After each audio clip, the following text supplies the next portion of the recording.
पूर्ण ब्रह्म परमेश्वर कबीर साहिब जी अपनी अमृतवाणी में कहते हैं कि हुक्का हरदम पीवते और लाल मिलावे धूर, इसमें संशय है नहीं वो जन्म पाछले सूर।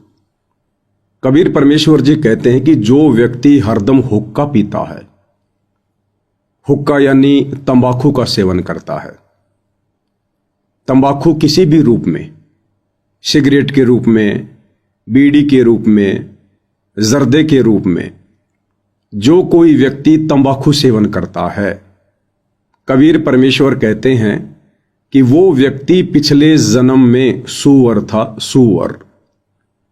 क्योंकि सूअर की एक आदत होती है हमेशा गंदगी में पड़े रहना, गंदगी में नाक रगड़ते रहना। और सूअर की योनि से जो व्यक्ति मनुष्य योनि में आता है, उस व्यक्ति में पिछले संस्कार वश वही सूअर के गुण होते हैं। इसलिए परमेश्वर जी की ये अमर वाणी है कि हुक्का हरदम पीवते और लाल मिलावे धूर, इसमें संशय है नहीं वो जन्म पाछले सूर। हुक्का हरदम पीवते, जो हमेशा हुक्का पीते रहते हैं, बार बार समझाने पर भी नहीं मानते हैं, नहीं समझते हैं, उन व्यक्तियों के विषय में यह वाणी है। और कहते हैं लाल मिलावे धूर। लाल एक कीमती वस्तु होती थी, जैसे वर्तमान में पैसा होता है, रुपया होता है, डॉलर होती है, यूरो होती है।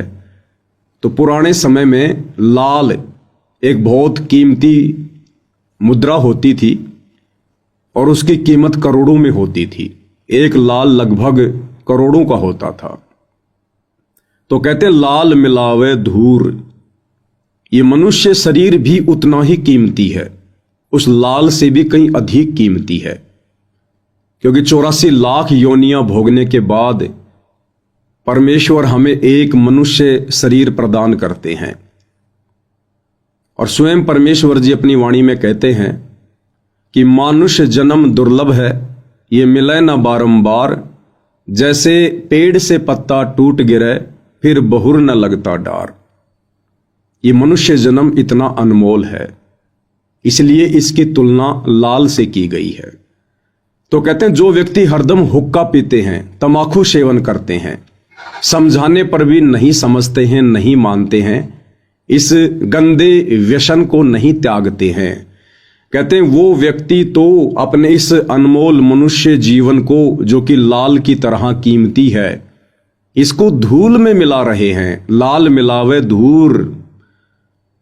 और कहते हैं फिर इसमें संशय है नहीं कि इस बात में फिर कोई मीन मेख नहीं है, शक की कोई गुंजाइश नहीं है कि जो व्यक्ति बार बार समझाने पर भी तंबाकू सेवन करना नहीं त्यागता है, फिर वो जन्म पाछले सूर, यानी वो व्यक्ति इस मनुष्य योनि में सूअर की योनि से आया है और वही गंदी आदत मनुष्य जन्म प्राप्त करके भी उसकी बनी हुई है। भाइयों और बहनों, आज का वीडियो बहुत ही महत्वपूर्ण है, क्योंकि आज का वीडियो विशेषकर हरियाणा की जो खाप पंचायत है, विशेषकर महम 24 खाप पंचायत,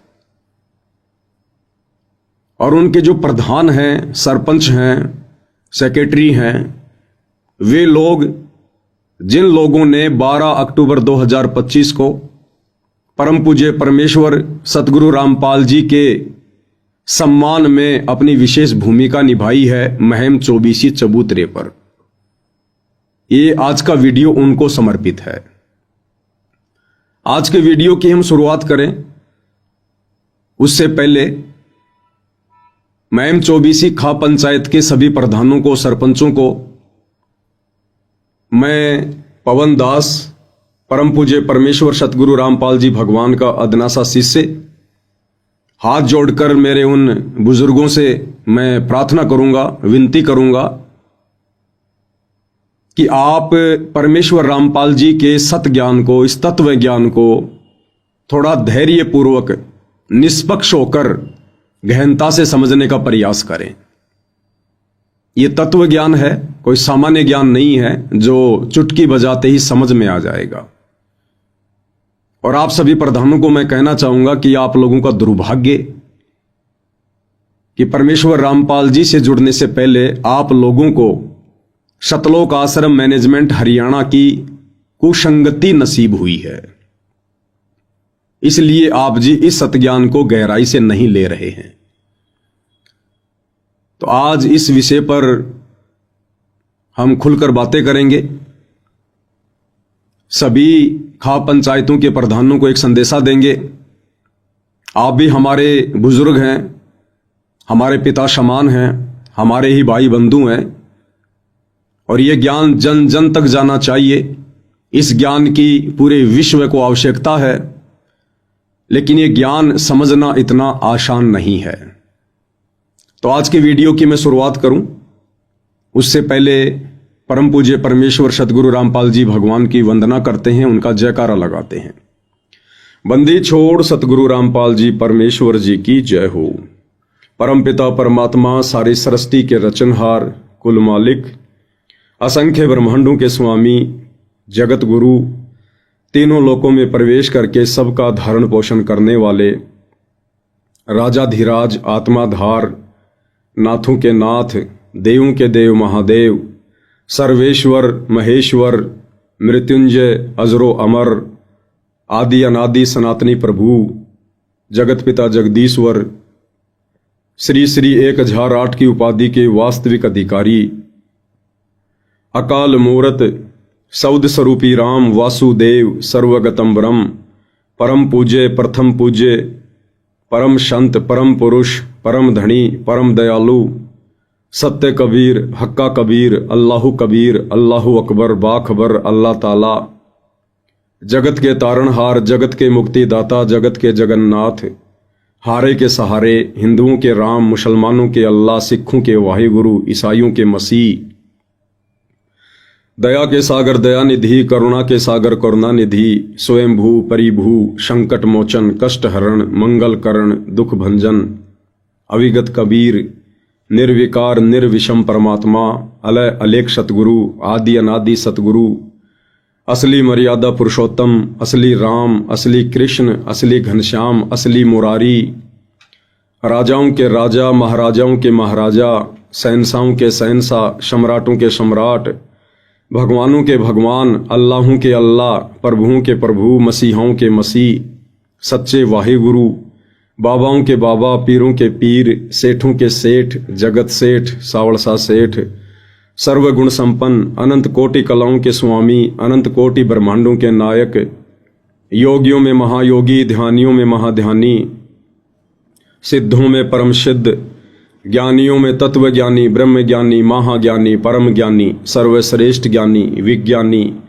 युवा कबीर, समर्थ कबीर, असमवात, अमित ओजा, सच्चे रहनुमा, करीम अल्लाह, सुभान अल्लाह, दुनिया के अंतिम पैगंबर, 8 सितंबर 1951 से गांव धनाना, जिला सोनीपत, हरियाणा, भारतवर्ष की पावन भूमि पे प्रकट रियल कल की भगवान, श्री नारायण साकार हरि, श्री बाबा साहेब, नूर अनंत परमात्मा, सच्चे दरवेश, सच्चे बाखबर, संत श्रोमणी सतगुरु रामपाल जी परमेश्वर जी की चरण कमल में साध संगति से जुड़े हुए देश विदेश से आप और हम सभी सत्सेवक भाई बहनों का अनंत कोटि दंडवत प्रणाम।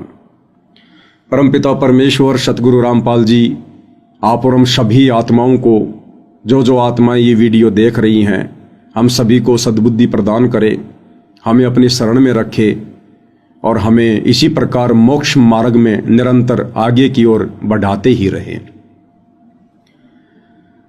तो आज का वीडियो विशेषकर हरियाणा खाप पंचायतों को डेडिकेट है। 12 अक्टूबर 2025 को हरियाणा के महम 24 चबूतरे पर परम पूज्य परमेश्वर सतगुरु रामपाल जी का हरियाणा की कुछ खाप पंचायतों के प्रधानों व सरपंचों के द्वारा एक सम्मान समारोह आयोजित करके और उनके सम्मान का एक कार्यक्रम रखा गया था, क्योंकि सतलोक आश्रम मैनेजमेंट हरियाणा यानी सतगुरु रामपाल जी का कलयुगी परिवार, उनके बेटा बेटी, भाई बंधु, रिश्तेदार, अन्य आश्रम से जुड़े हुए लोग, इन्होंने जिस समय हरियाणा में बाढ़ आई और इन लोगों ने मनमुखी रूप से अपनी मनमानी करते हुए परमेश्वर जी के भक्ति विधान के विपरीत इन्होंने एक मुहिम चलाई, अन्नपूर्णा मुहिम।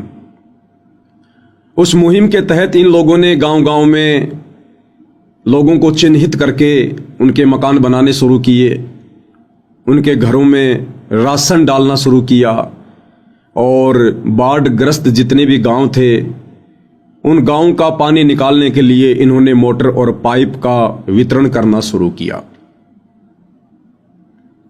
कुछ समय पहले मैंने कहा कि ये सारा का सारा जो कार्य है ये मनमुखी है, ये परमेश्वर रामपाल जी के विधान के विपरीत है।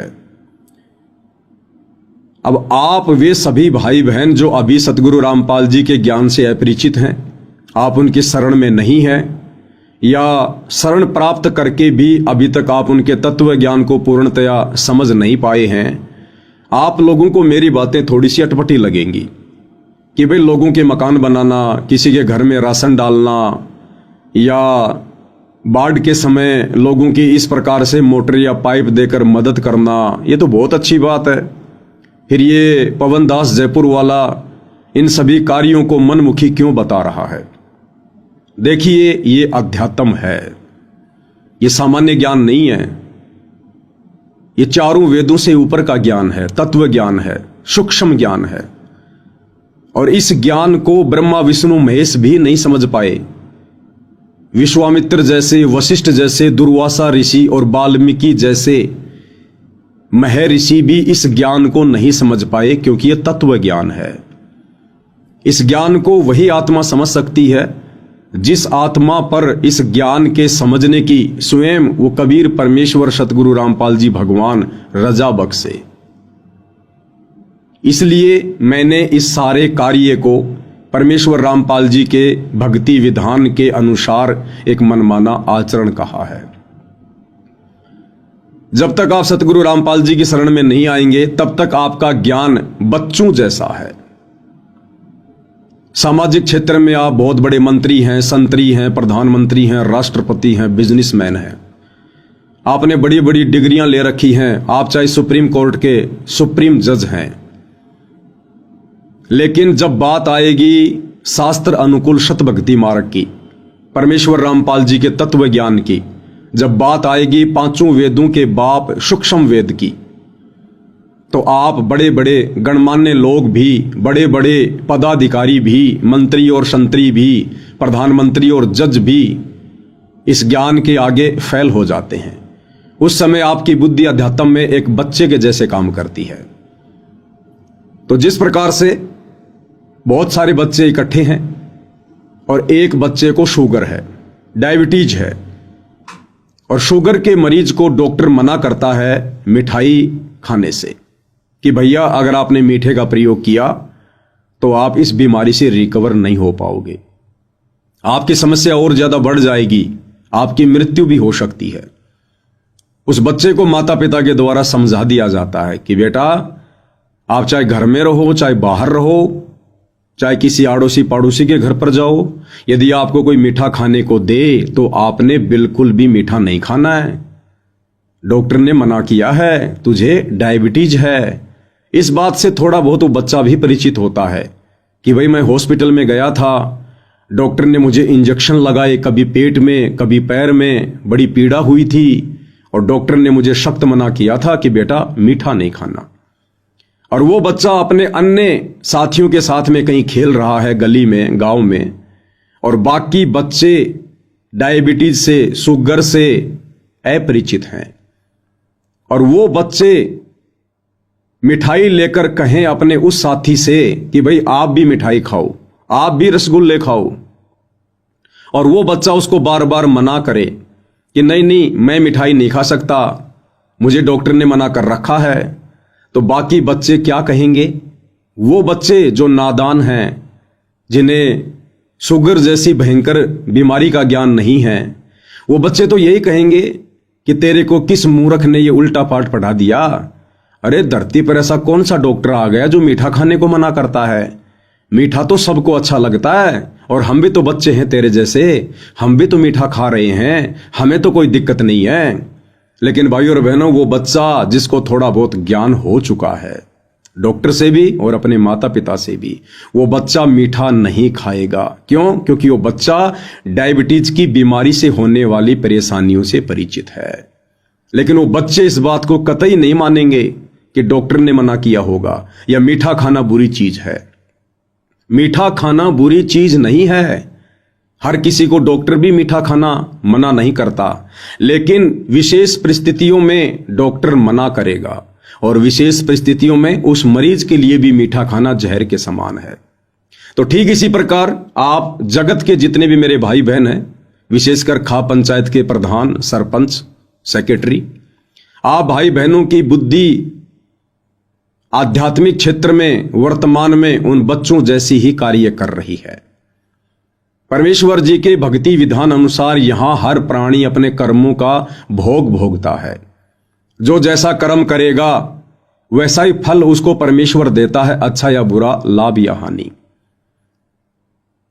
तो जिस समय हरियाणा में ये बाढ़ की समस्या आई, उस समय आप हरियाणा के गांव वालों की मदद सरकार तो कर सकती है। आपके विधायक, आपके मंत्री, आपके एमएलए, ये लोग कर सकते हैं, आपके रिश्तेदार कर सकते हैं, परंतु परमेश्वर रामपाल जी के भक्ति विधान अनुसार परमेश्वर रामपाल जी के भक्तों के लिए जिस प्रकार से सतलोक आश्रम वाले गांव गांव में जाकर भगत समाज के ज्योति पाठ और दान के पैसों से जो ये मोटर, पाइप, मकान बनाना, राशन वगैरह देना, ये इस प्रकार के जो कार्य कर रहे हैं, ये परमेश्वर रामपाल जी के भक्ति विधान अनुसार उचित नहीं है। यदि आपने इन तमाम समस्याओं से राहत प्राप्त करनी है, आने वाली घोर विपत्तियों से बचना है, परिवार को बचाना है, तो भाई परमेश्वर रामपाल जी की शरण में आना पड़ेगा। उसके बाद उस भगत की रक्षा, उसकी फसल की रक्षा, उसके परिवार की रक्षा, उसके शरीर की रक्षा फिर उसका सतगुरु करेगा, फिर वो सतगुरु के जिम्मे है। और हमने परमेश्वर रामपाल जी की शरण में आने के बाद किसी के कर्मों में कोई फेरबदल करने का अधिकार नहीं है। यदि हम किसी के कर्मों में कोई फेरबदल करेंगे तो उससे हमारी भक्ति नष्ट होगी, हमारा भक्ति बैलेंस उस व्यक्ति के अकाउंट में काल के द्वारा डाल दिया जाएगा और हमें भक्ति से पेंचर कर दिया जाएगा। दूसरी बात, वर्तमान में जो व्यक्ति भक्तिहीन है, देखो भक्ति तो पूरी दुनिया कर रही है। मुसलमान मस्जिद में जाते हैं, हिंदू मंदिर में जाते हैं, सिख गुरुद्वारे में जाते हैं। हर व्यक्ति कहीं न कहीं से जुड़ा हुआ है, किसी न किसी देव या महादेव का उसने सहारा ले रखा है, लेकिन वो असल में सत भक्ति नहीं है। उस भक्ति के करते रहने से, जो कि शास्त्र विरुद्ध है, उस भक्ति के करते रहने से मनुष्य के कर्मों में किसी प्रकार का कोई चेंजमेंट, कोई बदलाव नहीं हो सकता। जब तक आप सच्चे गुरु की शरण में आकर सत भक्ति नहीं करेंगे, मर्यादाओं में रहकर नहीं करेंगे, तब तक आपके भाग्य में किसी भी प्रकार का कोई भी परिवर्तन नहीं हो सकता है। आपकी आंखों के सामने आपके बच्चे की मृत्यु होनी है तो होके रहेगी, आपका एक्सीडेंट होना है तो होके रहेगा। आप चाहे कितने भंडारे कर दीजिए, कितने कंबल बांट दीजिए, कितने समाज सुधार के कार्य कर दीजिए, कितने मंदिर, मस्जिद, चर्च या गुरुद्वारों में चक्कर काटते रहिए, भाग्य में परिवर्तन होगा तत्वदर्शी संत की शरण में आने के बाद। और तत्वदर्शी संत की भूमिका स्वयं कबीर परमात्मा ही निभाते हैं।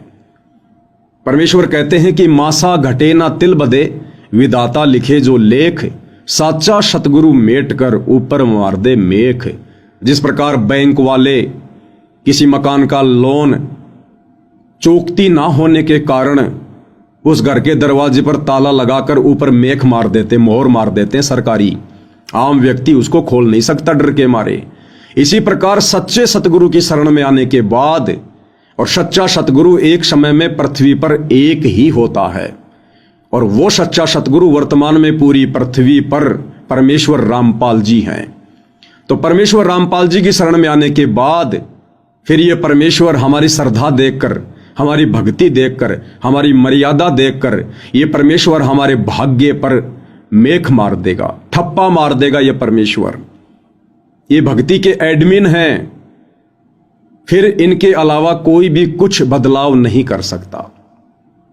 तो जब तक ये प्राणी सच्चे सतगुरु की शरण में आकर मर्यादा में रहकर शास्त्र अनुकूल सत भक्ति नहीं करता है, तब तक ये चाहे ब्रह्मा विष्णु महेश की गोद में जाके क्यों ना बैठ जाए, ये चाहे शहर का सबसे बड़ा मंदिर बनवाकर खुद ही उसका पुजारी बनकर क्यों ना बैठ जाए, इस व्यक्ति के भाग्य में, इसके प्रारब्ध में, इसके संस्कारों में, इसके कर्मों में किसी प्रकार का कोई बदलाव नहीं हो सकता है। और आप जी देख भी रहे होंगे आए दिन बड़े बड़े लोग, बड़े बड़े नेता जिनकी महिमा पूरे संसार में है, किस प्रकार से एरोप्लेन दुर्घटना में मर जाते हैं, किस प्रकार से गाड़ी एक्सीडेंट होने पर मर जाते हैं, किस प्रकार से हॉस्पिटल में भयंकर बीमारी से तड़प तड़प कर मर जाते हैं। क्या कमी थी उनके पास में?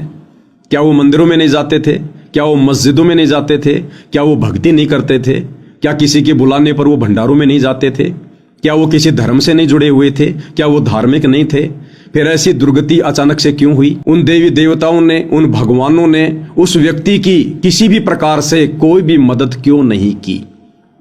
इसलिए नहीं की क्योंकि वो व्यक्ति अपने पूर्व जन्मों की भक्ति मलाई खा रहा था और वर्तमान में उसके पास में सत भक्ति नहीं थी। जिस प्रकार हम इन्वर्टर से बैटरी को लाइट में लगाकर चार्ज कर देते हैं और उसके बाद जब बैटरी चार्ज हो जाती है, फिर यदि हम इन्वर्टर को लाइट से हटा भी देंगे तो भी बैटरी कार्य करेगी जितनी उसकी क्षमता है। लेकिन जिस समय बैटरी की क्षमता समाप्त हो जाएगी और उधर से इन्वर्टर चार्ज में नहीं लगा है, लाइट में नहीं लगा है, तो वो बैटरी अचानक से डिश होगी, आपकी सारी सुविधाएं रुक जाएंगी।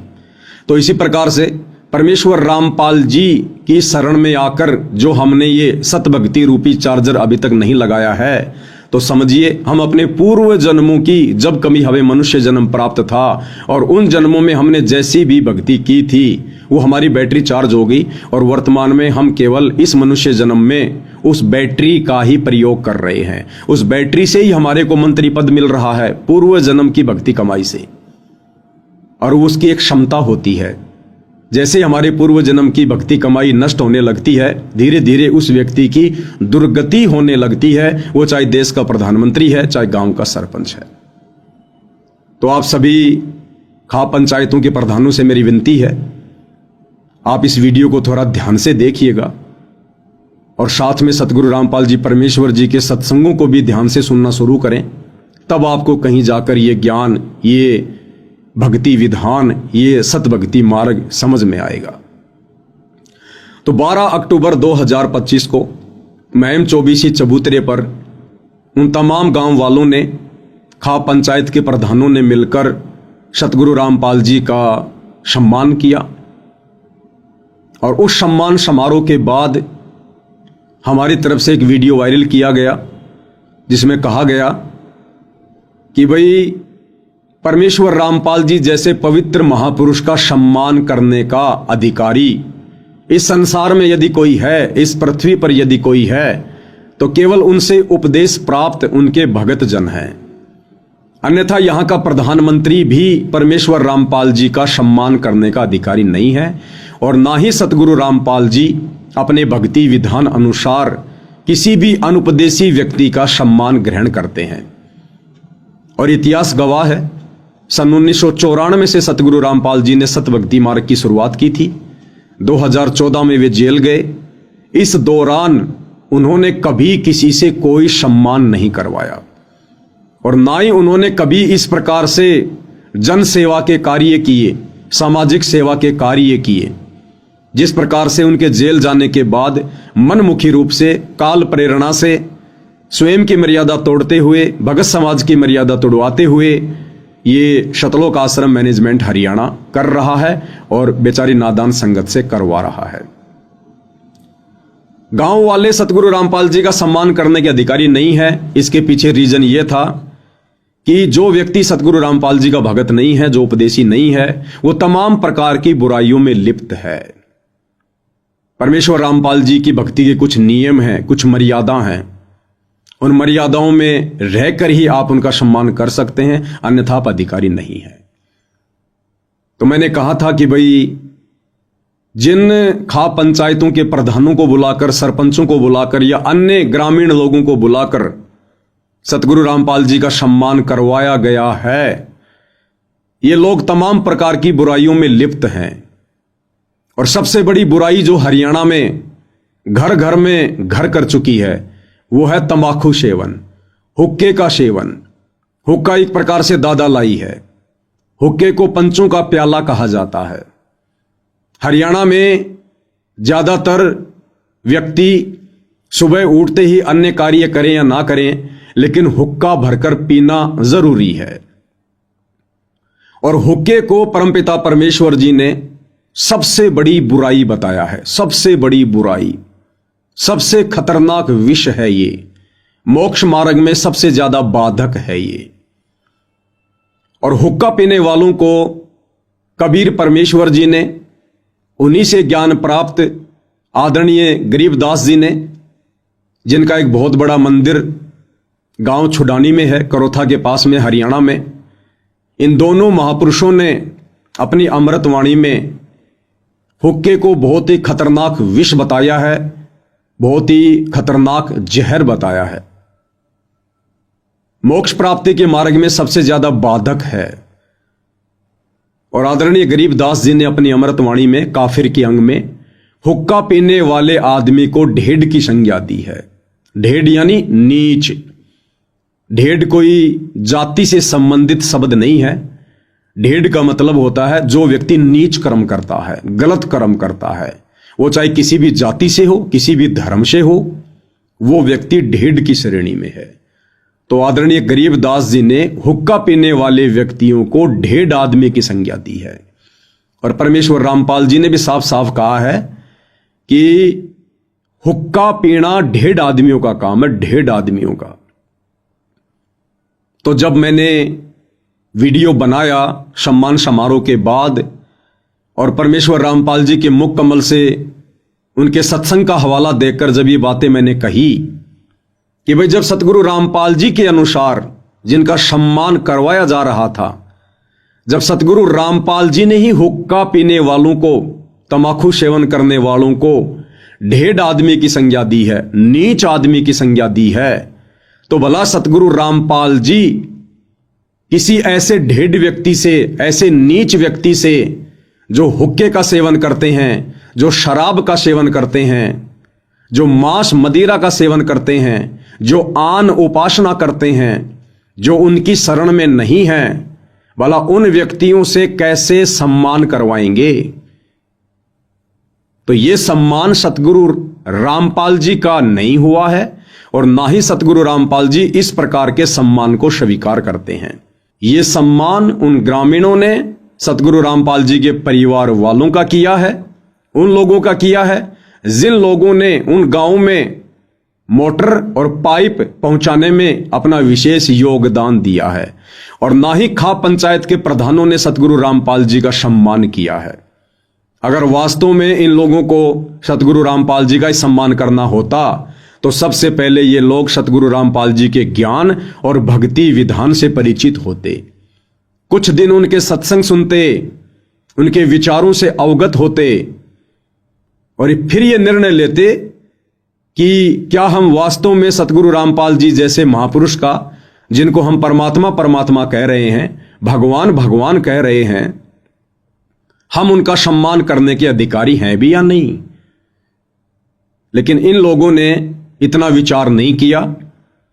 इसमें इन ग्रामीणों को भी गलती रही और सबसे बड़ी गलती सतगुरु रामपाल जी के परिवार की रही, उन तमाम लोगों की रही जिन लोगों को स्वयं ज्ञान नहीं है और अपने आप को सतगुरु रामपाल जी का भगत कहते हैं। अन्यथा इन लोगों को समझाना चाहिए था, बताना चाहिए था कि देखिए, सतगुरु रामपाल जी तो हुक्का पीने वाले लोगों को, तंबाकू सेवन करने वाले लोगों को, मांस खाने वालों को, शराब पीने वालों को, मंदिरों में जाकर देवी देवताओं की पूजा पाठ करने वालों को ढेड की श्रेणी में रखते हैं। उन्होंने काफिर कहा है उन लोगों को। और भाई, आप जब तक सतगुरु रामपाल जी के सत्संग सुनकर उनकी शरण में नहीं आते हैं, तब तक आप किसी भी प्रकार से सतगुरु रामपाल जी का सम्मान करने के अधिकारी नहीं है। तो मेरे द्वारा जो वीडियो बनाया गया वो वीडियो किसी व्यक्ति विशेष के ऊपर टिप्पणी नहीं थी। आप वीडियो को अच्छे से देख सकते हैं। मेरे वीडियो बनाने का मकसद केवल आम जन को यह समझाना था, यह बताना था कि अभी आप केवल अपनी जुबान से सतगुरु रामपाल जी को भगवान भगवान कह रहे हैं। अभी आप उनके ज्ञान से परिचित होकर उनको हृदय से भगवान नहीं मान पाए हैं, क्योंकि यहां आपका स्वार्थ बोल रहा है। आपके गांव का पानी निकाल दिया गया, गांव वालों की मोटर और पाइप देकर मदद कर दी गई, जिसके चलते आप लोग उन्हें भगवान भगवान कह रहे हैं, परमात्मा परमात्मा कह रहे हैं। तो आपने तो केवल अपने स्वार्थ का सम्मान किया है, ना कि सतगुरु रामपाल जी का। अगर आपने सतगुरु रामपाल जी का सम्मान करना होता तो या तो आप सीधे हिसार जेल में जाते, कोर्ट से परमिशन लेते और वहां जाकर आप उनका मान सम्मान करते, और वहां यदि सतगुरु रामपाल जी आप लोगों से अपना मान सम्मान करवाते तो फिर हमें कोई अधिकार नहीं था बीच में बोलने का, ना हम बोलते। और यदि कोर्ट से आपको हिसार जेल में जाकर सतगुरु रामपाल जी का मान सम्मान करने की परमिशन नहीं मिलती तो फिर आप लोगों ने इंतजार करना चाहिए था सतगुरु रामपाल जी का, उनके हिसार जेल से बाहर आने का। उसके बाद फिर आप जी उनके आश्रम में जाकर उनसे परमिशन लेकर आप उनका मान सम्मान करते। और यदि उस समय सतगुरु रामपाल जी आप लोगों से अपना मान सम्मान करवाते तो मुझ पवनदास को कोई ऑब्जेक्शन नहीं था किसी भी प्रकार का। लेकिन यदि उनके इस सतभक्ति मार्ग में गंदगी फैलाई जाएगी, गधे और घोड़ों की एंट्री की जाएगी, ज्ञानी और अज्ञानियों की एंट्री की जाएगी, तो भाई फिर बोलना हमारा फर्ज है, हमारा दायित्व है। और यह सम्मान 12 अक्टूबर 2025 को जो महम चौबीसी चबूतरे पर सतगुरु रामपाल जी का किया गया है, यह सम्मान यदि हरियाणा का सीएम करता या भारत का पीएम करता और यदि वो सतगुरु रामपाल जी की शरण में नहीं होता तो उनके विषय में भी ये पवनदास इसी प्रकार से वीडियो बनाकर भगत समाज को भी सचेत करता और अन्य जनमानस को भी सचेत करता, क्योंकि ये परमेश्वर जी का विधान है। अब आगे इस वीडियो में आपको महम चौबीसी खापों के जो प्रधान हैं, सेक्रेटरी हैं, उनके भी विचार सुनाएंगे। मेरा वीडियो देखने के बाद उन लोगों ने सतलोक आश्रम वालों के साथ में एक मीटिंग की, एक प्रेस कॉन्फ्रेंस बुलाई।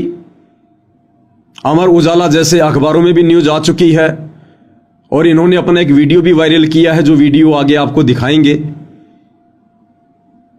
इन कुछ एक लोगों ने मिलकर, जो आप इस स्क्रीन पर देख रहे हैं, रामपाल राठी जी हैं, सुभाष नंबरदार जी हैं, एक भाई उनके पास में बैठे हुए हैं, इन तमाम लोगों ने मिलकर एक वीडियो बनाया मुझ पवनदास के लिए।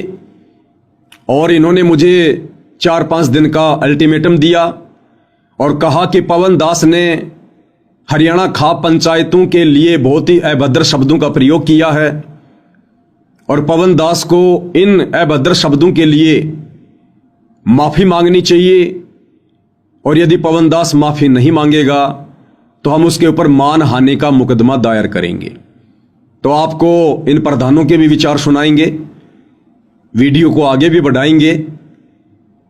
परंतु वीडियो की शुरुआत करने से पहले आपको परमपिता परमेश्वर सतगुरु रामपाल जी का एक छोटा सा 4 मिनट का वीडियो सुनाऊंगा कि परमेश्वर रामपाल जी ने हुक्के को, तमाकू को मनुष्य शरीर के लिए सबसे बड़ा विष, सबसे बड़ा जहर क्यों बताया है। ये मनुष्य जन्म हमें मोक्ष प्राप्ति के लिए मिलता है, 84 लाख योनियों के महाकष्टों से छुटकारा प्राप्त करने के लिए मिलता है, और ये तमाकू इसमें कितनी बड़ी बाधा है।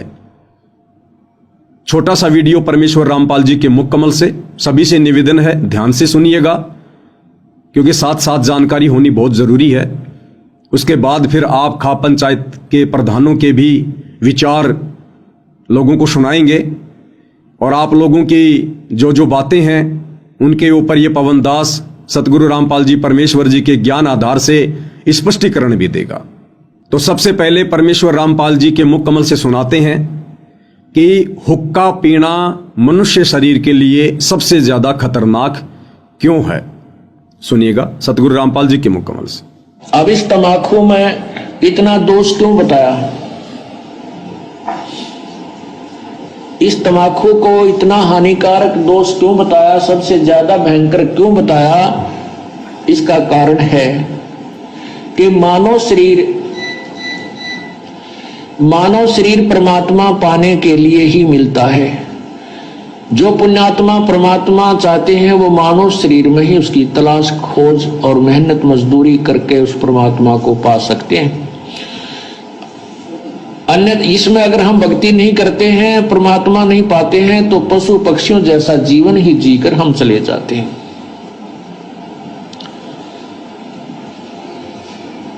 अब ये हमारे शरीर में कमल बने हुए हैं, कमल, इन कमलों में भगवानों का वास है। मूल कमल में गणेश जी, और स्वाद कमल में सावित्री ब्रह्मा जी, नाभि कमल में विष्णु और लक्ष्मी जी, हृदय कमल में शिव और पार्वती जी, और कंठ कमल में शेरा वाली दुर्गा जी। तो ऐसे जब हम ये तम्बाकू पीते हैं या सूंघते हैं, सूंघना भी पाप है, तो उसकी वासना हमारे शरीर में बने हुए कमलों में जाती है और वहां विराजमान भगवानों को परेशान करती है, उनको दुख पहुंचाती है, वो बहुत दुखी होते हैं। अब जैसे रिश्तेदार आ जावे और उसको कमरे में बैठा के अच्छी रोटी खाना खुना खिला के, और उससे मैं एक छोटे से कमरे में ही और धुआं कर दे, तो क्या कहेगा कि अच्छे नाला कहाँ फंसा है, मैं मर गया धुएं में, तो नाराज होकर चला जाएगा, बात बिगड़ेगी। और दूसरा ये है कि जैसे हम तम्बाकू का प्रयोग करते हैं, धुआं बाहर छोड़ते हैं, आप देखिएगा हुक्का पीने वाले के हाथ पर भी निशान पड़ जाता है, और हुक्के की जो वो पाइप होती है उसको भी दूसरे तीसरे दिन साफ करते थे हमारे, देखे हमने बुजुर्ग, तो उसमें इसी मोटी मोटी पापड़ी सी उतरती थी, इतना मैल जम जाता था, उसमें गज लगा लगा कर उसको साफ करते थे, धोते थे। इसी प्रकार हमारे शरीर में ये इला, ये पिंगला, अब ये इला बाया जो अंग बाया नाक है इसको इला कहते हैं और दाया को पिंगला कहते हैं।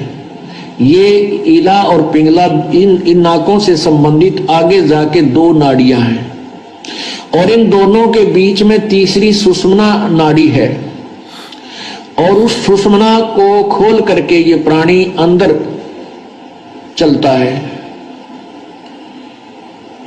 फिर कमलों से होता हुआ फिर त्रिकुटी पर पहुंचता है।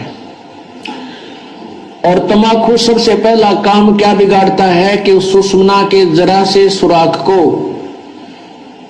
और बंद कर देता है, उसको जाम कर देता है, इस मनुष्य जीवन को बर्बाद कर देता है। जब ये मनुष्य जीवन के इस अनमोल शरीर को कंडम कर देता है, उस सुराख को ही बंद कर देता है जिससे परमात्मा मिलना है, इसलिए तम्बाकू सबसे भयंकर और पापदायक है। तो भाई और बहनों, आपने सुना परमपिता परमेश्वर सतगुरु रामपाल जी के मुख कमल से कि तम्बाकू सेवन करना हुक्के के रूप में, सिगरेट के रूप में, बीड़ी के रूप में या हुल्ला सूंघना, ये कितना खतरनाक है मनुष्य शरीर के लिए। ये मनुष्य शरीर परमेश्वर ने हमें मुक्ति के लिए दिया, मोक्ष प्राप्ति के लिए दिया, और यदि इस शरीर को प्राप्त करके काल प्रेरणा से यदि हम हुक्के का सेवन करते हैं, बीड़ी सिगरेट का सेवन करते हैं, तो इस मनुष्य शरीर में जो 10वां द्वार है, सुषुम्ना द्वार, ये धुआं उसको अवरुद्ध कर देता, उसको बंद कर देता है, और ये काल करवाता है, मन में कुप्रेरणा करके करवाता है। अन्यथा तम्बाकू कितना कड़वा होता है। प्रथम बार जब कोई व्यक्ति इसको पीता है तो किस प्रकार से आंखों से आंसू आते हैं, उल्टियां आती हैं, क्योंकि हमारे शरीर की जो प्रकृति है वो इस जहर को स्वीकार नहीं करती है, परंतु काल प्रेरणा से धीरे धीरे धीरे धीरे कुसंगति में पड़कर हम इसके आदी हो जाते हैं। ये काल करवाता है हमारे 10वें द्वार सुषुम्ना द्वार को बंद करवाने के लिए, क्योंकि सुषुम्ना द्वार से जब हमारा शरीर छूटता है तो आत्मा ऊपर की ओर प्रस्थान करती है। इसलिए परमात्मा ने मुक्ति के मार्ग में सबसे ज्यादा खतरनाक विष इस तमाकू को बताया, हुक्के को बताया। और जो व्यक्ति समझाने पर भी हुक्का नहीं छोड़ता है, नहीं त्यागता है, उस व्यक्ति को फिर आदरणीय गरीबदास जी ने, कबीर परमेश्वर जी ने ढेड आदमी की संज्ञा दी है, नीच आदमी की संज्ञा दी है, उसको काफिर कहा है, जो अपने अनमोल मनुष्य जीवन को बर्बाद करने की दिशा में आगे बढ़ रहा है। आप सभी खाप पंचायतों के प्रधानों से विनती है, ये वीडियो आप निष्पक्ष होकर देखिए।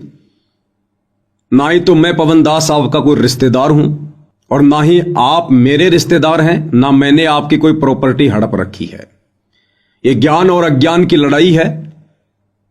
इस ज्ञान और अज्ञान की लड़ाई को यदि समझना है तो निष्पक्ष होकर धैर्यपूर्वक आपने ये वीडियो भी देखना होगा और सतगुरु रामपाल जी के सत्संग भी सुनने होंगे। उसके बाद में फिर आप लोगों की अपनी मर्जी है, आप जो भी डिसीजन ले सकते हैं, आपको कोई मना करने वाला नहीं है। फिर जैसे आपके कर्म वैसा परिणाम समय आने पर खुद आप ही लोगों के सामने होगा। तो फिलहाल आपने सतगुरु रामपाल जी के मुख से सुन लिया है कि हुक्का पीना मनुष्य शरीर के लिए कितना हानिकारक है और क्यों हुक्का पीने के लिए सभी संतों ने, महापुरुषों ने मना किया है। अब भाइयों और बहनों, आपको हरियाणा खाप पंचायत के इन प्रधानों का वीडियो दिखाते हैं, जो वीडियो इन लोगों ने सतलोक आश्रम वालों के साथ मिल बैठकर बनाया है। और मुझ पवन दास के द्वारा जो वीडियो बनाया गया था हुक्के के ऊपर कि हुक्का पीना ढेड आदमियों का काम है, नीचों का काम है, उसके बाद इन भाइयों ने अपने क्या विचार रखे। तो सबसे पहले आपको एक प्रधान जी का वीडियो दिखाते हैं। सबसे पहले उनके विचार सुनिए, फिर दास अपना स्पष्टीकरण देगा। कहने का मतलब यो है, अब जो भाई कौन है बताओ तो अपना आपने संत रामपाल का चेला है, लेकिन पंचायत के लिए तो वो शब्द प्रयोग करें जब जिसका कोई भी मतलब गिरिया का शत्रु होना सब तो नीचा। ये तो ढेड आदमी है, पंचायतियां का की मांगे, इन यो क्यों सम्मान करे और इनका की सम्मान होता, ये उसके अभद्र भाषाओं को सुन के भाई दिल बड़ा काल पाया। और हमने तो न्यू ही सोचा था अब शायद भाई संत जी का चेला होगा। हम आपस में डिस्कस करी, मेरा लागे वो काटे हुए आदमी है और वो न्यू प्रचार करता, लोगों ने ठगदा हंड है, गुरु जी ने भी भूंडा करे है और भाई संत समाज ने भी भूंडा करे है, 24 खाप ने भी भूंडा करे। तो भाई और बहनों, ये विचार आपने सुने प्रधान जी के। प्रधान जी कह रहे हैं कि ये व्यक्ति जो पवन दास है जयपुर वाला, जिसने वीडियो बनाया हुक्के को लेकर, ये व्यक्ति अपने आप को संत रामपाल जी का भगत कहता है, लेकिन हमें सतलोक आश्रम में आने के बाद पता चला कि ये व्यक्ति संत रामपाल जी का भगत नहीं है। संत रामपाल जी ने इस व्यक्ति को अपने मिशन से बाहर निकाला हुआ है। तो सबसे पहले तो मैं प्रधान जी को बताना चाहूंगा कि मैं पवन दास सौभाग्य से परमपिता परमेश्वर सतगुरु रामपाल जी का तुच्छ अदना सा भगत हूं, उनका शिष्य हूं, उनके भक्ति मार्ग पर चलने का प्रयास कर रहा हूं, भगत बनने की दिशा में आगे बढ़ रहा हूं। और इस बात का निर्णय ना ही तो प्रधान जी आप कर सकते हैं और ना देश का प्रधानमंत्री कर सकता है और ना ही ये सतलोक आश्रम वाले कर सकते हैं, जिनके साथ बैठकर आप जी इंटरव्यू दे रहे हैं कि कौन व्यक्ति सतगुरु रामपाल जी का भगत है और कौन व्यक्ति नहीं है। इस बात का निर्णय तो दो ही प्रकार से हो सकता है, या तो स्वयं सतगुरु रामपाल जी परमेश्वर इस बात का निर्णय करें, या फिर जो व्यक्ति सतगुरु रामपाल जी की शरण में है, उनके भक्ति विधान से और उनकी मान मर्यादाओं से जो परिचित हैं, वही व्यक्ति ये बता सकता है, निर्णय दे सकता है कि सत भक्ति विधान के अनुसार कौन व्यक्ति सतगुरु रामपाल जी का शिष्य कहलाने का अधिकारी है और कौन व्यक्ति नहीं है। दूसरी बात, आप जी ने अपने वीडियो में कहा कि इस व्यक्ति पवन दास ने पंचायतों के लिए बहुत ही घटिया और अशोभनीय शब्दों का प्रयोग किया है। देखिए प्रधान जी, इन शब्दों का प्रयोग मैंने नहीं किया है, मैंने केवल इन शब्दों को दोहराया है। इन शब्दों का प्रयोग तो कबीर परमात्मा जी ने किया है कि हरदम हुक्का पीवते लाल मिलावे धूर, इसमें संशय है नहीं वो जन्म पाछले सूर। और आदरणीय गरीबदास जी ने इन शब्दों का प्रयोग किया है कि हुक्का पीवे काफिर अन्यायी। हुक्का पीने वाला व्यक्ति ढेड़ की श्रेणी में है, काफिर की श्रेणी में है। और उसके बाद इन शब्दों का प्रयोग किया है सतगुरु रामपाल जी ने काफिर के अंग में, सत्संग में। तो आपको सतगुरु रामपाल जी के मुख कमल से एक बार एक छोटा सा वीडियो दिखा देता हूं कि हुक्का पीने वाले व्यक्तियों को सतगुरु रामपाल जी ने किस श्रेणी में खड़ा किया है, ताकि आपकी इस भ्रमणा का निवारण हो जाए कि हुक्का पीने वाले व्यक्तियों के लिए ढेड़ शब्द का प्रयोग, नीच शब्द का प्रयोग, काफिर शब्द का प्रयोग पवन दास ने नहीं, बल्कि मेरे पूज्य गुरुदेव सतगुरु रामपाल जी ने भक्ति विधान के अनुसार किया है, जो बिल्कुल सत्य है, उचित है। उन्हीं के मुख कमल से सुन लीजिएगा एक बार। काफिर गुता हते सलाई, काफिर हुक्का पीवे अन्यायी। अपने आत्मा सबसे बड़ा दोष, वैसे तो सारे ही अपराध हैं, जैसे मांस खाना, शराब पीना, ये और बताए हैं भाई, पर नारी को तकना, कन्या को मारना, ये भी ढेर आदमी काम होते हैं। लेकिन हुक्का पीना भी ढेर ढंग का काम बता रखा है, लेकिन हुक्का पीना भी ढेर ढंग का काम बता रखा है, लेकिन हुक्का पीना भी ढेर ढंग का काम बता रखा है। अब हमारे समाज में हुक्का इतना समा गया, यह बात स्वाति को ना कि हुक्का पीना ना बीनों के ये भी नकम में है, हुक्का नहीं पीना चाहिए, बिल्कुल भूल के भी टच नहीं करना चाहिए, सबसे महापाप पता है इसका। तो सतगुरु रामपाल जी परमेश्वर जी ने अपने प्रवचनों में, अपने सत्संगों में बिल्कुल क्लियर कर दिया है कि हुक्का पीना ढेर आदमियों का काम है, नीच आदमियों का काम है, जो अपने इस अनमोल मनुष्य जीवन को बर्बाद कर रहे हैं। 84 लाख योनियां भोगने के बाद परमेश्वर कबीर देव हमें एक मनुष्य जन्म देता है, और ये मनुष्य जन्म केवल भक्ति के लिए मिलता है, और भक्ति में ये समस्त बुराइयां त्यागनी पड़ती हैं, और ये हुक्का पीना सबसे ज्यादा बाधक बताया है। तो हुक्का पीने वालों के लिए ढेड़ शब्द का प्रयोग, नीच शब्द का प्रयोग पवन दास ने नहीं, बल्कि सतगुरु रामपाल जी के सत्संग सुनकर उनके भक्ति विधान अनुसार किया है। और इस श्रेणी में हुक्का चाहे देश का प्रधानमंत्री पीता हो, हुक्का चाहे देश की आम जनता में कोई नागरिक पीता हो, या चाहे आप हरियाणा खाप पंचायत के प्रधान पीते हो, इस श्रेणी में सभी लोग हैं। परमेश्वर का विधान सभी के ऊपर समान रूप से लागू होता है। परमात्मा समदृष्टि होते हैं, निष्पक्षी होते हैं, उनका विधान सर्व प्राणियों पर समान रूप से लागू होता है। तो हुक्का पीने वाला व्यक्ति जिसको ढेड़ की श्रेणी में बताया गया है, वो चाहे देश का प्रधानमंत्री हो जो हुक्का पीता है, या देश का आम नागरिक हो जो हुक्का पीता है, दोनों ही इस श्रेणी में आते हैं। तो आपके द्वारा यह कहना कि खाप पंचायतों पर अशोभनीय शब्दों का प्रयोग किया गया है, ऐसे ऐसे घटिया शब्दों का प्रयोग किया गया है, ये आप जी का आधा अधूरा ज्ञान बोल रहा है। मैंने केवल हुक्का पीने वाले व्यक्तियों के लिए सतगुरु रामपाल जी के सत्संगों को आधार बनाकर उनके भक्ति विधान अनुसार ढेड़ शब्द का प्रयोग किया गया है, जिस शब्द का प्रयोग अभी आपने सतगुरु रामपाल जी के मुख कमल से भी करते हुए सुन लिया है। अब ये हुक्का इतना खतरनाक और क्यों है? मनुष्य शरीर के लिए, मोक्ष प्राप्ति के लिए ये हुक्का इतना बाधक क्यों है? और कितने बड़े बड़े इसके अवगुण हैं? अभी तो आप लोगों ने केवल इतना ही सुना है कि हुक्का पीना ढेड़ आदमियों का काम है, नीचों का काम है, हुक्का पीने वाला काफिर है। अब आगे आप परमेश्वर रामपाल जी के मुख कमल से और कबीर परमात्मा जी की एक वाणी के ऊपर जब सत्संग सुनेंगे तो आपको पता चलेगा कि ढेड और काफिर शब्द तो बहुत छोटा है हुक्का पीने वालों के लिए। परमेश्वर रामपाल जी कहते हैं कि 100 नारी जारी करे सुरापान 100 बार, एक चिलम हुक्का भरे वो डूबे काली धार। 100 नारी जारी करे, एक बार यदि कोई व्यक्ति किसी पर स्त्री के साथ में संबंध बनाता है उसको कहते हैं जारी करना, दुराचार करना। एक व्यक्ति यदि किसी एक औरत के साथ में दुराचार करता है, संबंध बनाता है, जारी करता है, तो उसकी सजा कबीर परमात्मा ने क्या बताई? पर द्वारा स्त्री का खोले और 70 जन्म अंधा हो डोले।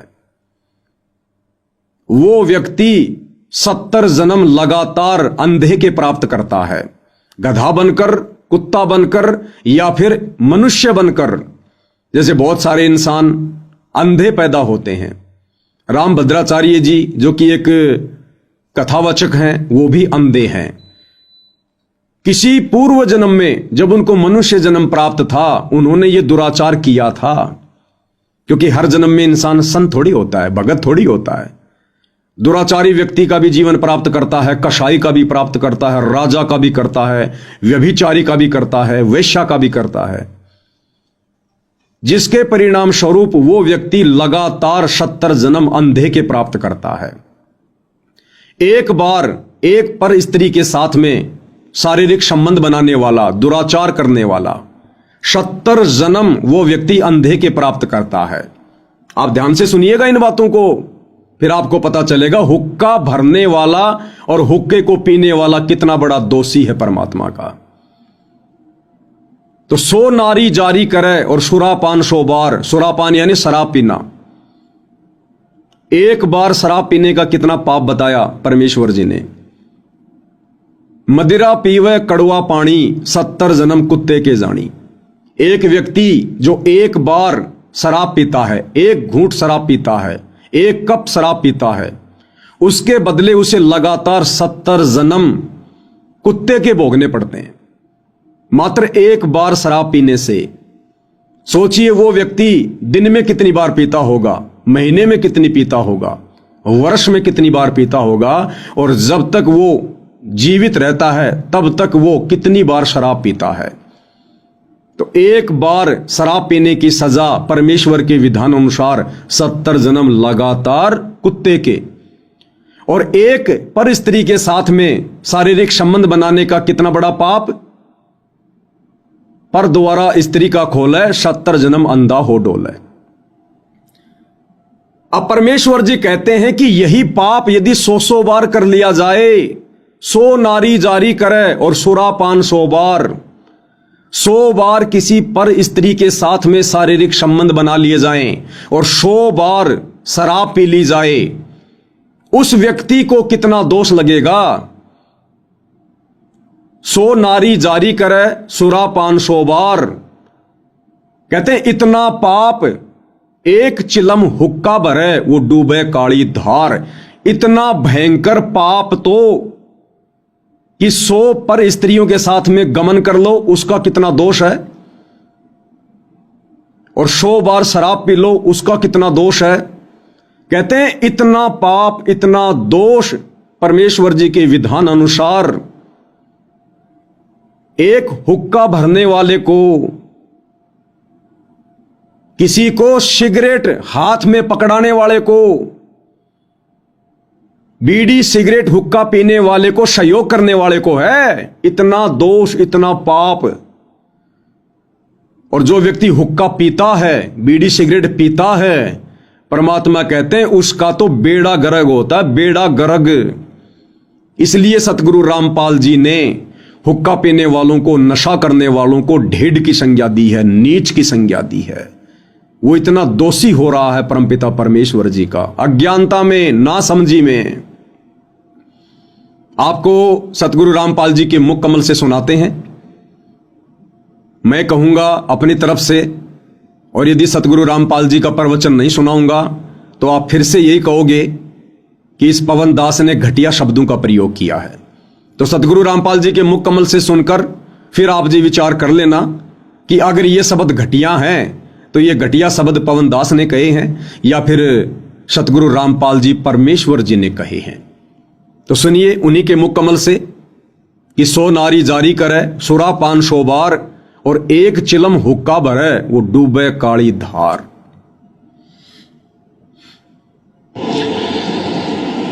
ये तो ऐसा खतरनाक विष है, इसका सबसे बड़ा पाप बताया हुक्के में तम्बाकू में। क्या बताते? 100 नारी जारी करे सुरा पान 100 बार, एक चलम हुक्का भरे वो डूबे काली धार। ओहो,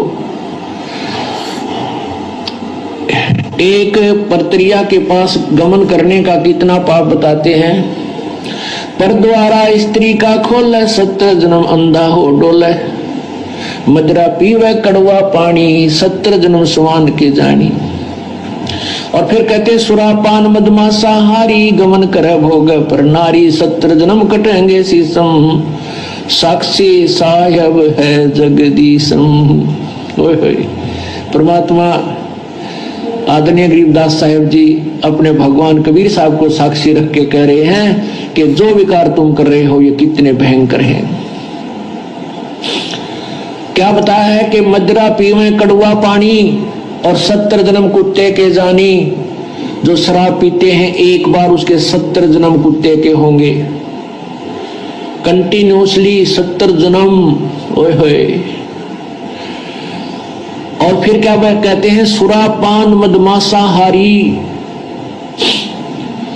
सुरापान कहते हैं शराब पीने वाला, शराब पीता है जो, और मांस आहार करता है। और गमन करे भोग पर नारी, जो दूसरे की पत्नी के पास दुराचार करता है, तो उनके साथ क्या बनेगी? 70 जन्म कटेंगे शीसम, साक्षी साहेब है जगदीशम। उन लोगों के 70 जन्म शीश कटेंगे, कि तो बकरा बनेगा, कि तो मुर्गा बनेगा, कि तो वैसे, कि तो गंडासी में आकर कटेगा, कि तो थ्रेसर में आकर नाड़ आ जाएगी। यानी दुर्गति से मौत होगी, बुरे जन्म होंगे। उसके लिए बताते हैं कि 100 नारी जारी करे सुरापान 100 बार। ओए होए।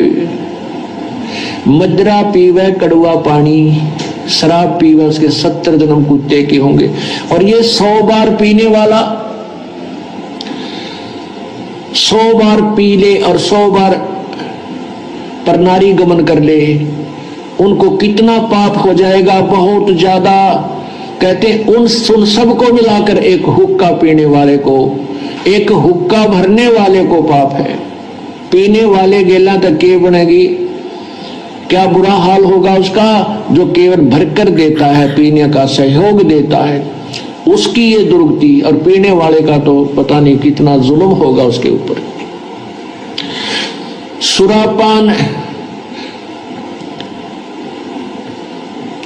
100 नारी जारी करे सुरापान 100 बार, एक चिलम हुक्का भरे वो डूबे काली धारी।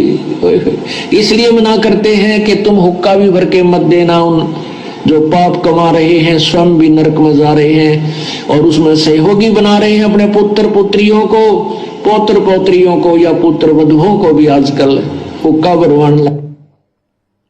तो प्रधान जी आपने सुन लिया होगा सतगुरु रामपाल जी के मुख कमल से कि हुक्का भरने वाले को कितना दोष है, कितने जन्म वो लगातार कुत्ते के प्राप्त करेगा, कितने जन्मों तक लगातार उसके सिर कटेंगे और मोक्ष से वंचित होगा, 84 में जाएगा।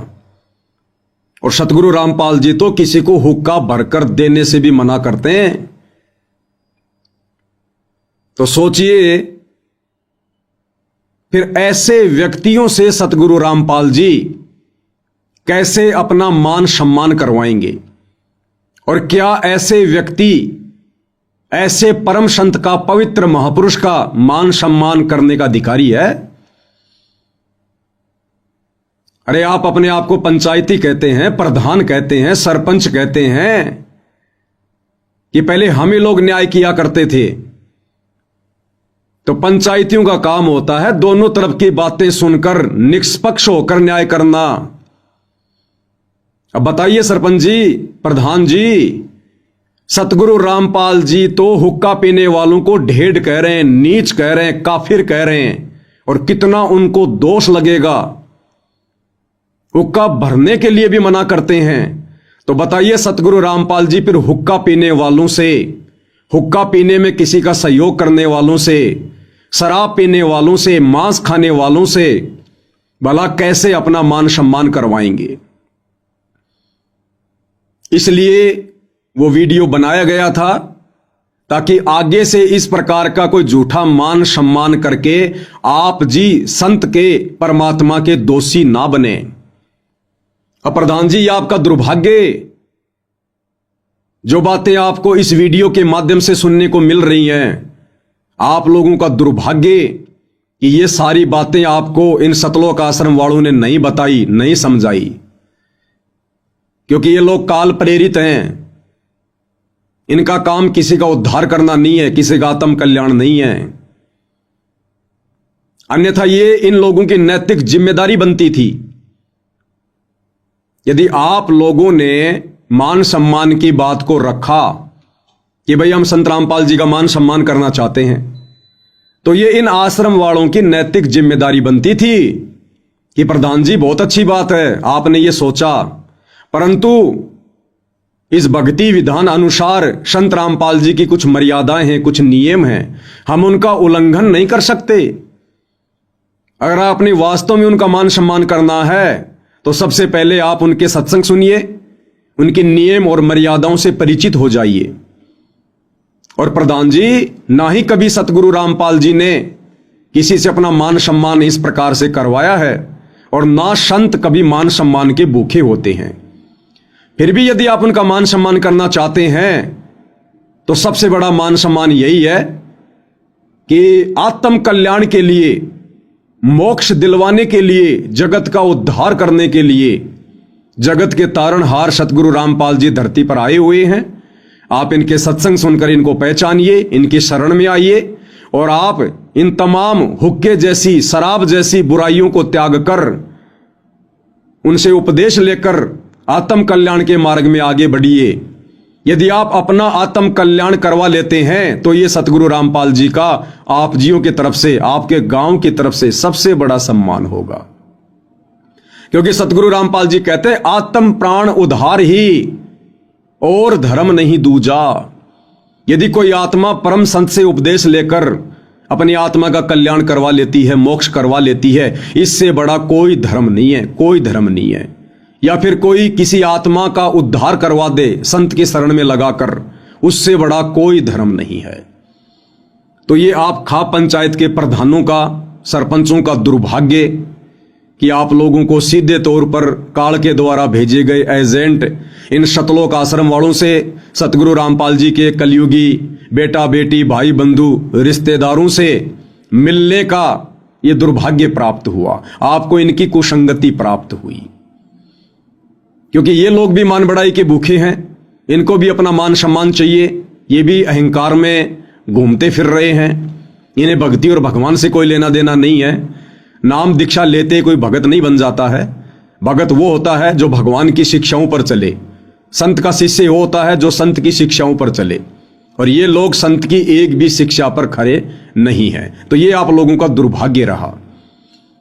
अन्यथा मैंने तो वही बातें कही हैं जो बातें सतगुरु रामपाल जी ने कही हैं। उसके बावजूद भी आप कह रहे हैं कि हम पवन दास पर मुकदमा करेंगे, मानहानि का मुकदमा करेंगे, समाज से उसका बहिष्कार करेंगे। तो भाई फिर ये पंचायतियों के लक्षण नहीं है। आप तो एक तरफा बातें कर रहे हैं, आप तो एक तरफा बातें कर रहे हैं। अगर इन्हीं बातों को लेकर जो मैंने वीडियो में कहा कि हुक्का पीना 1.5 आदमियों का काम है, वो हुक्का चाहे देश का प्रधानमंत्री पियो, चाहे खाप पंचायत के प्रधान पियो, हुक्का पीने वालों के लिए वो शब्द हैं। तो यही शब्द तो सतगुरु रामपाल जी ने कहे हैं जो अभी आपने सुने हैं। तो मुकदमा करना तो फिर गुरु चेले दोनों के ऊपर करो ना। अगर फिर मुकदमा ही करना है तो गुरु चेले दोनों के ऊपर करो। लेकिन आप लोग भी अपने स्वार्थों के वसीभूत होकर शतलोक आश्रम वालों के एहसानों के नीचे दबे हुए हैं। उनके साथ बैठकर और उनके द्वारा जो मोटर और पाइप दिए गए हैं, आप उनके एहसानों के नीचे दबे हुए हैं। इसलिए सच कहने की हिम्मत और सच पर चलने की हिम्मत, न्याय करने की हिम्मत आप पंचायतियों में नहीं रही। अरे सीधी सी कहावत है, सांप को क्या मारते हो, सांप की मां को मारो ताकि वो पैदा करना ही छोड़ दे।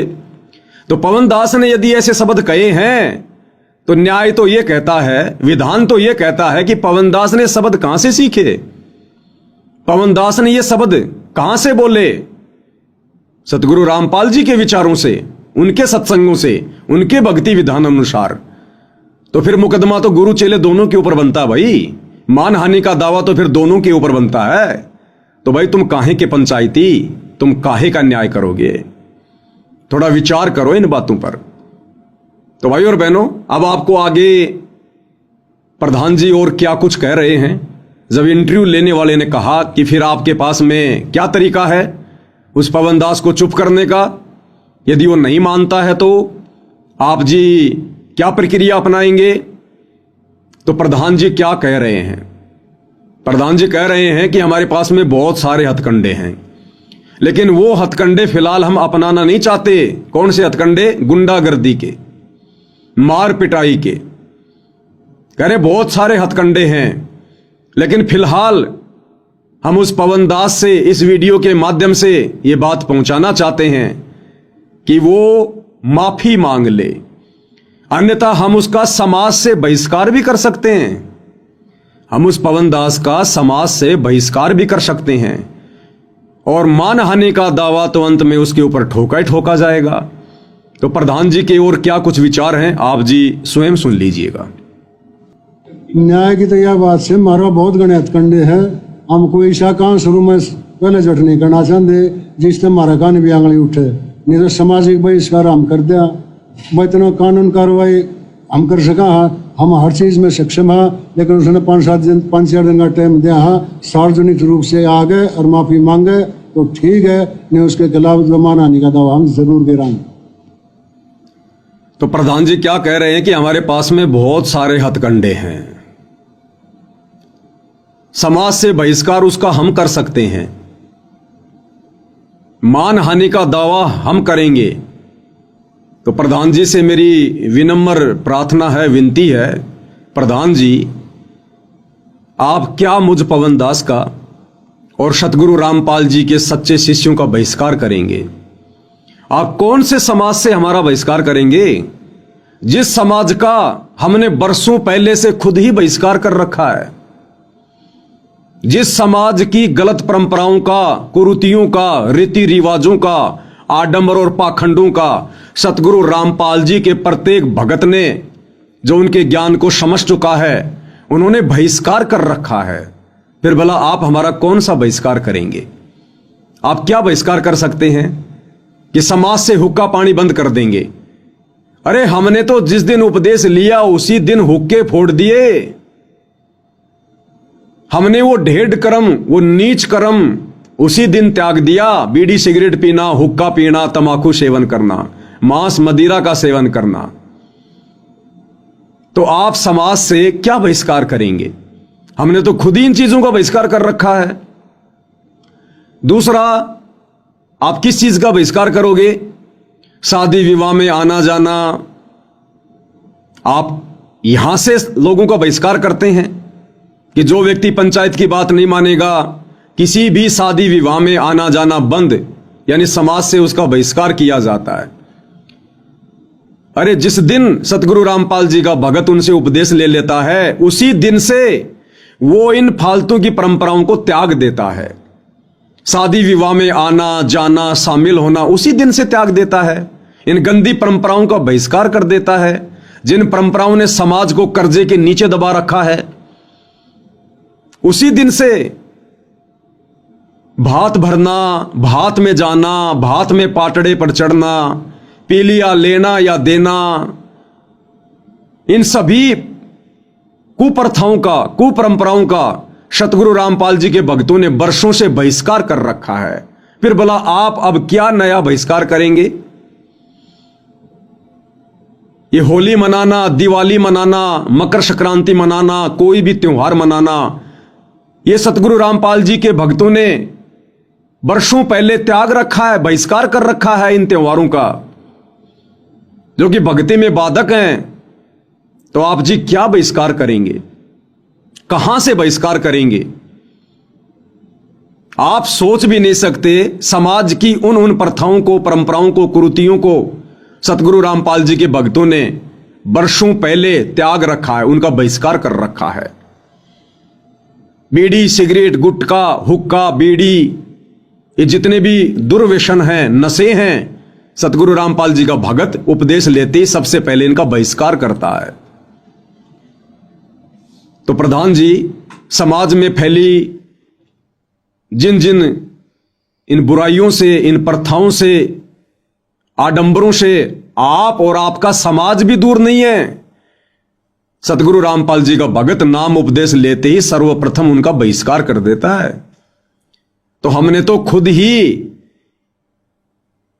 समाज को बहिष्कृत कर रखा है, फिर भला समाज हमारा क्या बहिष्कार करेगा? कभी ध्यान से संत जी के प्रवचन सुनिए, सत्संग सुनिए, उनके नियम और मर्यादाओं के विषय में जानिए। जब प्रथम बार कोई संत रामपाल जी से उपदेश लेता है तो 21 नियम है। आपने ज्ञान गंगा पुस्तक पढ़ी होगी, अगर इन लोगों ने आपको दी होगी तो, आश्रम वालों ने, उसमें 21 सूत्रीय नियम है। सबसे पहले सतगुरु रामपाल जी इन बुराइयों का बहिष्कार करवाते हैं जो समाज के लिए अभिशाप है, समाज के लिए जहर है। उसके बाद 4 महीने के उपरांत सतगुरु रामपाल जी दूसरा नाम सतनाम देते हैं। 21 नियमों के अलावा उसमें 34 नियम हैं। आप और आपका समाज तो उन नियम के विषय में जानता भी नहीं है, जिनका बहिष्कार सतगुरु रामपाल जी के भक्तों ने वर्षों पहले से कर रखा है। तो प्रधान जी, आप कहां कहां से हमारा बहिष्कार करेंगे? हमने तो पहले समाज का बहिष्कार कर रखा है। दूसरी बात, आप कह रहे हैं कि मानहानि का दावा ठोकेंगे। कहां ठोकोगे? कोर्ट में, न्यायालय में। अरे सरपंच जी, आप क्या बोल रहे हैं? लोग आपको सुन रहे हैं, लोग आपको देख रहे हैं। आपकी करनी और कथनी में रात दिन का अंतर हो रहा है। एक तरफ तो आप कहते हैं हम पंचायती हैं, खा पंचायत, जिसका जिक्र बीबीसी लंदन तक है, और जो न्याय हम कर देंगे वो कोई नहीं कर सकता, हम समाज से बहिष्कार भी कर सकते हैं। और दूसरी तरफ आप कह रहे हैं कि हम पवन दास के ऊपर मुकदमा ठोकेंगे। मुकदमा कहां ठोका जाएगा? कोर्ट में, न्यायालय में। फिर आपकी पंचायत क्या रह गई? फिर आप काहे के पंचायती? और क्या वजूद रह गया आपकी महम 24 खा पंचायत का? अरे पंचायतें तो अपना निर्णय स्वयं करती हैं, और आप कह रहे हो कि हम मुकदमा ठोकेंगे मानहानि का। तो आपकी पंचायत का फिर क्या वजूद रह गया, जब आप पंचायतियों को भी पवन दास पर मुकदमा ठोकने के लिए कोर्ट में जाना पड़ रहा है? तो कौन सी न्याय प्रणाली बड़ी होगी? महम 24 खा पंचायत या फिर ये कोर्ट वाली पंचायत, जो उन पंचायतियों को भी कोर्ट में जाना पड़ रहा है? फिर आपकी पंचायत का क्या वजूद रह गया प्रधान जी? अरे पंचायती तो अपनी परंपरा को बनाए रखते हैं, जो भी निर्णय होता है अपने स्तर पर करते हैं, कोर्ट का सहारा नहीं लेते। और यदि वर्तमान में कोर्ट का सहारा लेना पड़ रहा है तो छोड़ दो फिर अपनी झूठी पंचायतों को, केवल नाम रह गया, फॉर्मेलिटी रह गई। तो आप जी क्या कह रहे हैं और क्या करने जा रहे हैं, आप स्वयं अपनी करनी और कथनी के अंतर को देख सकते हैं। इसके बाद भाई और बहनों, खा पंचायत के एक दूसरे व्यक्ति जिनका नाम रामपाल राठी है, जो अपने आप को जनरल सेक्रेटरी बताते हैं खा पंचायत का, उनके भी विचार सुन लेते हैं। वो क्या कुछ कह रहे हैं मुझ पवन दास के वीडियो के ऊपर, उसके बाद उस पर भी स्पष्टीकरण देंगे। मैं रामपाल राठी 24 सर्व खा पंचायत का जनरल सेक्रेटरी, 2 दिन से विशेष वीडियो लोगों ने हमारे पास फोन भी किए, वीडियो भी दिखाई। को पवन दास नाम का व्यक्ति है, महाराज जी की भी फोटो कैल से उठा लेता है और ये कहता है भाई ये हुक्का तो पंचायत का दादा लाई है, ये पियोगे। और हुक्का पीने वाले नीच होते हैं, ढेड होते हैं, घटिया होते हैं। इस प्रकार से जो उन्होंने बातें की हैं, ये 24 खाब जो है ऑल इंडिया क्या BBC लंदन तक इसकी चर्चाएं थी।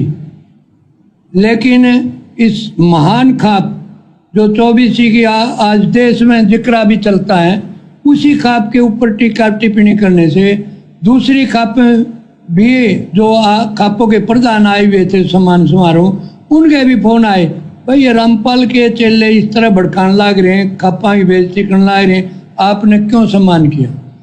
हमने अपनी खापों को तो जवाब दे दिया कि भाई हमारी 24 खाप में कोई गांव ऐसा नहीं था जहां पानी नहीं चढ़ा हुआ था, और किसान मजदूर की एक फसल मर जाना तो दूसरी फसल बुआई नहीं हो तो सारे साल की उसका गुजारा होना मुश्किल हो जाता था।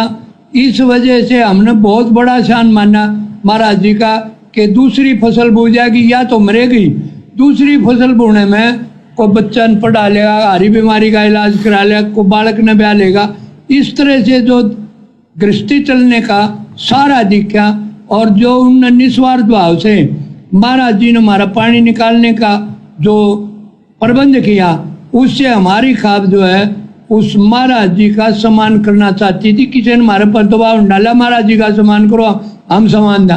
लेकिन जो 24 खाप की मान मर्यादा है कि भाई इस हाथ से ले ले उससे दे दे, उन्होंने बढ़िया हमारे गैल कर लिया। हम और क्या कर रहा है, अच्छी बात का तो प्रचार कर सका, महाराज जी का हमने सम्मान किया।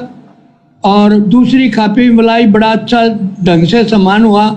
लेकिन जो उस ने पवन कौन है, और ऐसा सुना गया भाई वो निकला हुआ भी है और ठग बताया गया है, भाई उसने हमारी पंचायत की मान मर्यादा पर ठेस पहुँचाई। पंचायत इससे काफ़ी दुखी होकर के आप लोगों को बुलाया है।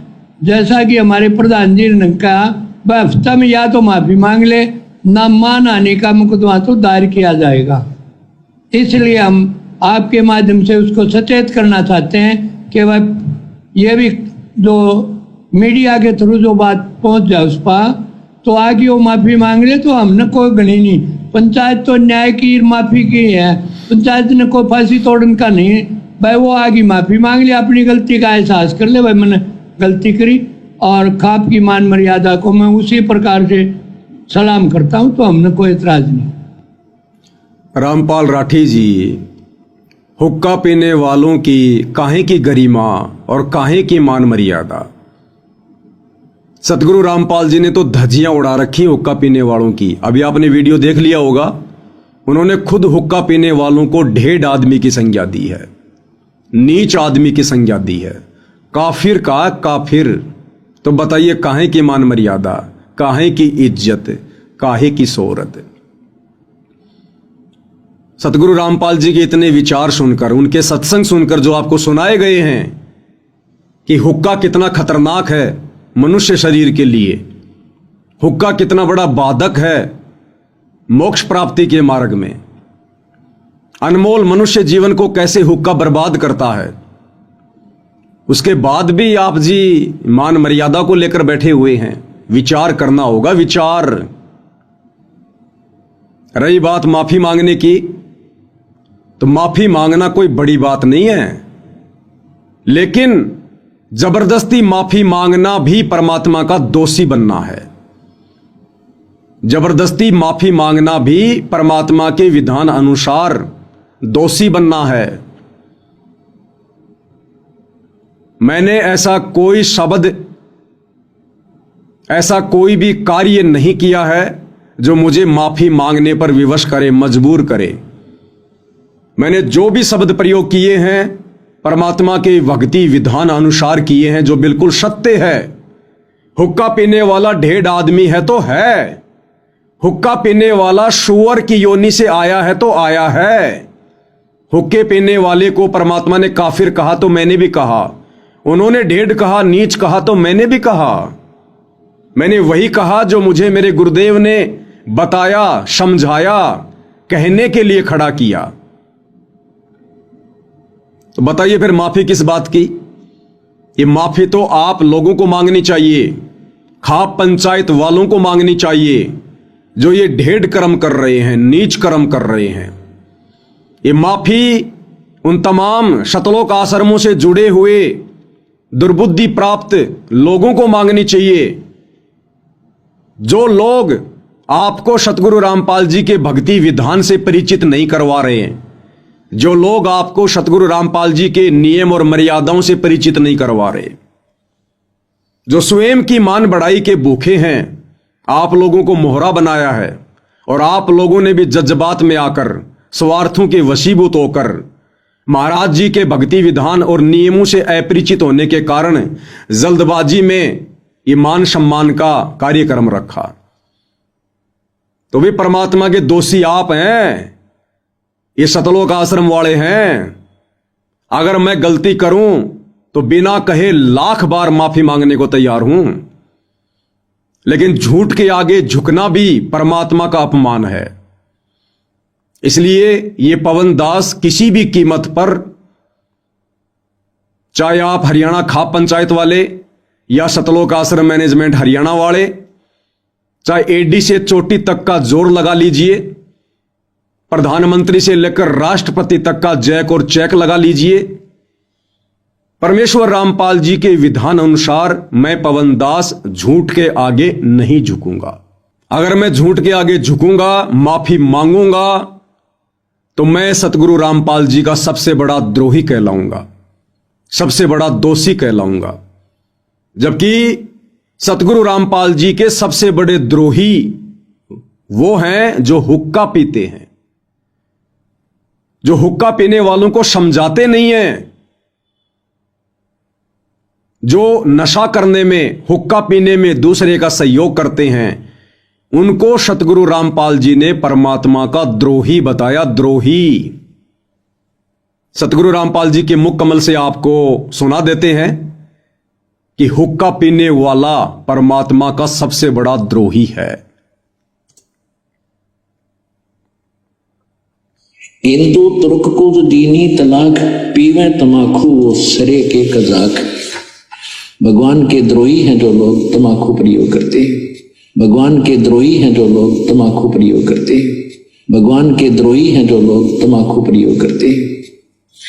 कहते हैं अब हिंदुओं को समझाते हैं। तो क्या कहा सतगुरु रामपाल जी ने कि परमात्मा के द्रोही हैं वो लोग जो तमाकू प्रयोग करते हैं। द्रोही कैसे? क्योंकि परमात्मा यहां संत रूप में हम मनुष्य शरीरधारी जीव आत्माओं का उद्धार करने के लिए आते हैं। पहले हमें वो मनुष्य जन्म देते हैं, फिर उस मनुष्य जन्म में संत रूप में वे स्वयं आकर हमें अपनी शरण में लेते हैं, सत्संग करते हैं, प्रवचन करते हैं, हमें उन तमाम भक्ति विरुद्ध कर्मों से, कुकर्मों से परिचित करवाते हैं जो भक्ति बाधक होते हैं। और उसके बावजूद भी जो व्यक्ति इन बुराइयों को नहीं त्यागता है, तो वो परमात्मा का सबसे बड़ा द्रोही होता है, सबसे बड़ा दोषी होता है वो। अब आगे सतगुरु रामपाल जी परमात्मा कह रहे हैं कि एक तरफ तो तुम अपने आप को हिंदू कहलाते हो कि हम हिंदू हैं, हम सनातनी हैं, और गाय को अपनी माता का दर्जा देकर बैठे हैं कि गाय हमारी माता है, गाय हमारी माता है। प्रधान जी, आगे इस सत्संग को ध्यान से सुनना जो सतगुरु रामपाल जी सुना रहे हैं।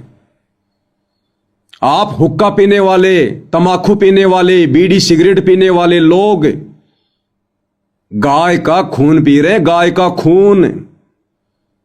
अरे हिंदू समाज में गाय को मारकर खाने वाला, गाय का मांस खाने वाला व्यक्ति कितना बड़ा दोषी होता है, कितना बड़ा परमात्मा का द्रोही होता है। ऐसे व्यक्ति का समाज से बहिष्कार कर दिया जाता है, लोग उससे नफरत करने लगते हैं जो व्यक्ति गाय का मांस खाता है। और आप हुक्का पीने वाले, आप लोग गाय का खून पी रहे, गाय का खून। आप लोगों को यही नहीं पता कि यह तमाकू बना कैसे है, तमाकू के बीज की उत्पत्ति हुई कैसे है, और ना आपको ये सतलोक आश्रम वाले बता रहे।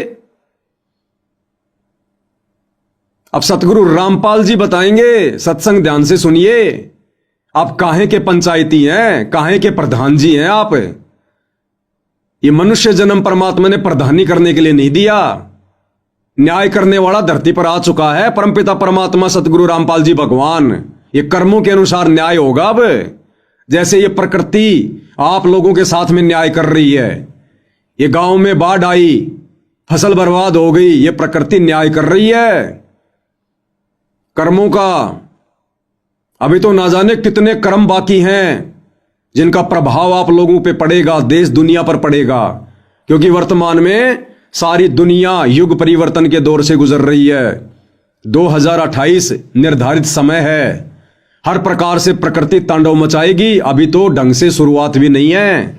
अतिवृष्टि, अनावृष्टि, ओलावृष्टि, सूखा, बाढ़, महामारियां, युद्ध, गृह युद्ध। अभी आपने देखा क्या है? अभी तो खाली एक बांध का पानी छोड़ा गया है जिसमें गांव के गांव डूब गए। जिस दिन वो बांध टूटेंगे उस दिन क्या होगा? वो मोटर और पाइप वो जमीन के नीचे धरे के धरे रह जाएंगे। ये आश्रम वाले कोई मदद नहीं कर पाएंगे, खुद की भी नहीं कर पाएंगे। उन कर्मों से आप लोगों को कौन बचाएगा? ये परमात्मा बचाएगा, सतगुरु रामपाल जी भगवान बचाएगा। और कब बचाएगा? जब आप उनके शरण में आओगे, हुक्के जैसे नीच कर्म को त्याग दोगे, हुक्के को फोड़ के घर से बाहर फेंक दोगे, उनके शरण में आकर शत भक्ति करोगे। तो एक तरफ तो आप अपने आप को पंचायती कह रहे हैं, अपने आप को सनातनी कहते हैं, हिंदू कहते हैं, और रोजाना आप लोग तमाकू के माध्यम से गाय का खून पी रहे हैं, गाय का खून। सतगुरु रामपाल जी अपने ही पुराणों से दिखा रहे हैं, बता रहे हैं कि तमाकू की उत्पत्ति गाय के खून से हुई है, गाय के खून से। तो बताइए सरपंच जी, प्रधान जी, ये मानहानि का दावा आपके ऊपर नहीं बनता क्या? इन हुक्का पीने वालों के ऊपर नहीं बनता क्या? बीड़ी सिगरेट पीने वालों के ऊपर नहीं बनता क्या? अरे गाय तो आपकी भी मां है, और यदि आपकी मां का कोई खून पिएगा, तमाकू पिएगा, तो क्या आप उसके ऊपर मानहानि का दावा नहीं करोगे? और यदि आप हुक्का पी रहे हैं, अपनी मां का खून पी रहे हैं, गाय का खून पी रहे हैं, तो क्या कोई आपके ऊपर मानहानि का दावा करने का अधिकारी नहीं है? तो भाई पहले पंचायती बनो, और उसके लिए सबसे पहले सतगुरु रामपाल जी के सत्संग सुनो, उनके प्रवचन सुनो। परमात्मा कहते हैं भक्ति बिना नर और खर एक है। भक्ति यानी ज्ञान। कौन सा ज्ञान? सच्चा ज्ञान, सत ज्ञान, तत्व ज्ञान, जो वर्तमान में केवल धरती पर सतगुरु रामपाल जी के पास है। ये बाकी आचार्य, शंकराचार्य, महर्षि, संत, मंडलेश्वर, इनके पास ज्ञान नहीं है, छींट भी नहीं है। सतगुरु रामपाल जी की शरण में आकर इनका यह तत्व ज्ञान समझे बिना खुद कबीर भगवान कह रहे हैं कि वो प्राणी और गधे में यानी खर में कोई अंतर नहीं है। तो जब तक भाई इस देश दुनिया का कोई भी व्यक्ति, जिसमें राजा भी आ गया, जिसमें प्रजा भी आ गई, जिसमें आप प्रधान जी भी आ गए, सब आ गए, जो व्यक्ति सतगुरु रामपाल जी से उपदेश लेकर सत भक्ति नहीं करता है, उसको सतगुरु रामपाल जी ने, कबीर भगवान ने गधे की श्रेणी में लिया। गधे की श्रेणी में। भक्ति बिना नर और खर एक हैं, जिन हरि पद नहीं जाण्या, पूर्ण ब्रह्म की परख नहीं रे, पूज मरे पाषाणा। इन पत्थर पूजने वालों को सतगुरु रामपाल जी ने गधे की श्रेणी में रखा है, जो मनुष्य जन्म प्राप्त करके भी सच्चे सतगुरु के सत ज्ञान से वंचित रहकर और अंत में 84 लाख योनियों में गधे की योनि ही प्राप्त करेंगे। तो ऐसा व्यक्ति मनुष्य जन्म प्राप्त करके भी गधे की ही श्रेणी में है, जो व्यक्ति शास्त्र अनुकूल सत भक्ति सच्चे सतगुरु की शरण में आकर नहीं करता है। तो प्रधान जी, हुक्के को लेकर जो आप इतना बुरा मान गए, माफी मंगवा रहे हैं, मानहानि का केस ठोकने की बात कर रहे हैं, और आप क्या कर रहे हैं? आप तो गाय का खून पी रहे हैं, अपनी मां का खून पी रहे हैं आप। अब ये ढेड़ कर्म नहीं, नीच कर्म नहीं तो और क्या है? तो सतगुरु रामपाल जी परमेश्वर क्या कह रहे हैं, इस कथा को ध्यान से सुनिएगा। और यह कथा ध्यान से सुनने के बाद मुझ पवन दास पर मानहानि का दावा ठोकने से पहले इन सतलोक आश्रमों में जाकर, और जो गणमान्य व्यक्ति इन आश्रमों में बैठे हुए हैं, जिनके साथ बैठकर आपने ये प्रेस कॉन्फ्रेंस की है, अमन गोदारा, चांद राठी, इन लोगों से पूछिए कि भाई आप लोगों ने हमें ये बातें पहले क्यों नहीं बताई कि महाराज जी ने हुक्का पीना 1.5 आदमियों का काम बताया है। तो पवन दास ने तो वही बताया जो महाराज जी ने बताया। तो सवाल करो इन लोगों से कि आप लोगों ने हमें पहले क्यों नहीं बताया। महाराज जी का मान सम्मान करने से पहले हम अपने इन अपवित्र हाथों से उस पवित्र महापुरुष की प्रतिमा का सम्मान ही ना करते। हम इंतजार करते उनका हिसार जेल से बाहर आने का, तब तक उनका ज्ञान सुनते, इन बुराइयों को छोड़ते और 1.5 की श्रेणी से एक व्यक्ति की श्रेणी में आते, एक इंसान की श्रेणी में आते। तो ये सवाल जवाब इन आश्रम वालों से करो जिनको इन सब बातों का पता है। ये सत्संग इन्होंने भी सुन रखे हैं, हमसे ज्यादा सुन रखे हैं, लेकिन ये वर्तमान में काल प्रेरित हैं, अहंकार वश हैं, मान बढ़ाई में फंसे हुए हैं। इनको मान सम्मान चाहिए, इनको चौधर चाहिए, इनको भक्ति और भगवान नहीं चाहिए। और ऐसे लोगों की कुसंगति आप करने लग गए। ये आपका दुर्भाग्य जो डायरेक्ट आपको ऐसे काल प्रेरित लोगों की कुसंगति मिल गई। अगर बचना है और बचाना है अपने परिवार को, मनुष्य जन्म को सफल करना है, तो सतगुरु रामपाल जी के कुछ महीने शांति से, धैर्यपूर्वक, निष्पक्ष भाव से सत्संग सुनिए। उसके बाद आपको पता चलेगा कि मान हानि का मुकदमा जो आप करने की सोच रहे हैं और पवन दास से माफी मंगवाने की सोच रहे हैं, ये माफी फिर सतगुरु रामपाल जी से आप लोगों ने मांगनी पड़ेगी। आप लोगों ने तो क्या कह रहे हैं सतगुरु रामपाल जी? हुक्का पीने वाले तो गाय का खून पी रहे हैं, गाय का खून। गऊ को माता की तुल्य मानते हो, बिल्कुल ठीक है। क्योंकि कहते हैं जिसका हम दूध पीते हैं उसने मां कहते हैं। तो गाय का दूध पीते, पहले गाय ही होती थी, भैंस तो देखने भी नहीं थे अपने क्षेत्र में। तो कहते हैं जब गाय का दूध पीते हो तो मां के समान होगी, बिल्कुल ठीक है। तो तमाकू कैसे बना? कहते खून नाम खून का और तमा नाम गाय। तमाकू की परिभाषा बता रहे हैं सतगुरु रामपाल जी। हर शब्द की एक परिभाषा होती है, एक मीनिंग होता है। तंबाकू, खू नाम खून का, ये फारसी के शब्द हैं। खू नाम खून का और तमा नाम गाय। तमाकू, तमा यानी गाय और खू नाम है खून का, यानी गाय का खून। गाय के खून से तमाकू की उत्पत्ति हुई है। ध्यान से सुनिएगा, ये फारसी का शब्द है। खू माने खून का, तमा नाम गाय, सौगंध 100 बार इसको ना खाए। तो एक राजा का साडो भगत था, ऋषि। एक दिन उस राजा का जो लड़की ब्याह रखी थी, उसने अपनी बहन को निमंत्रण भेज दिया कि हमारे घर आओ भोजन पर। ऋषि की पत्नी ने अपने पति से कहा कि मेरी बहन का संदेशा आया है, उनके यहां भोजन करने चलना है। ऋषि बोला कि रहने दे भगवान, इन अपने ते ठाडा का भीतर ना बढ़िया करते। एक समय एक ऊंट मर गया और एक गिद्दड़ जो है उस ऊंट ने खाता खाता अच्छा थोथा कर लिया अंदर थे, और जो बाहर से चाम था वो सूख गया। और गिद्दड़ जो घना गया अंदर चला गया, वो बंद हो गया पाछे, तो चाम कति सूख के खड़ंग हो रहा था, वो पड़ गया कि तो घना खुद गया और गादड़ भीतर रुक गया ना लकड़ा मार चुकल की रोए। एक हफ्ते पाछे वर्षा होगी, वर्षा होने तक वो नरम हो गया चाम, वो गादड़ फिर मार के सिर निकला, कसूती स्पीड पे पकड़ रहा। तो साथी बोले रहा कित गया था? जो बोला वह गया कि था, एक अनुभव तो हो गया, बोला अपने तो बड्डे का भीतर नहीं पड़े। तो यहां ऋषि ने बहुत समझाया पर उसकी पत्नी मानी को ना, अक्के हो गए नहीं तो जाया करें, इस आके जुल्म कर रहा है नो सरों। तो बोला ले चलते, वो चले गए। अब राजा ने उसने 36 पकवान बना रखे, ये इधर उधर देख जरा बताओ भाई। अब ऋषि ने जिसा मन मार कर खाया वो वापस आ गए।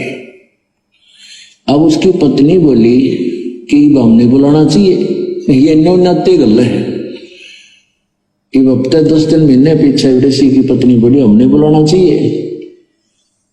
उसका पति बोला तो ठीक है, ले करता हूं व्यवस्था। तो उसने, क्योंकि संत के भगत के पास कमाई होती है अपने भक्ति की, धर्म पुण्य की, तो उसने ऊपर स्वर्ग में अपनी सुरती लाई, टेलीफोन किया तो स्वर्ग से एक कामधेनु मंगा ली। कामधेनु गाय जो मनोकामना पूर्ण करती है।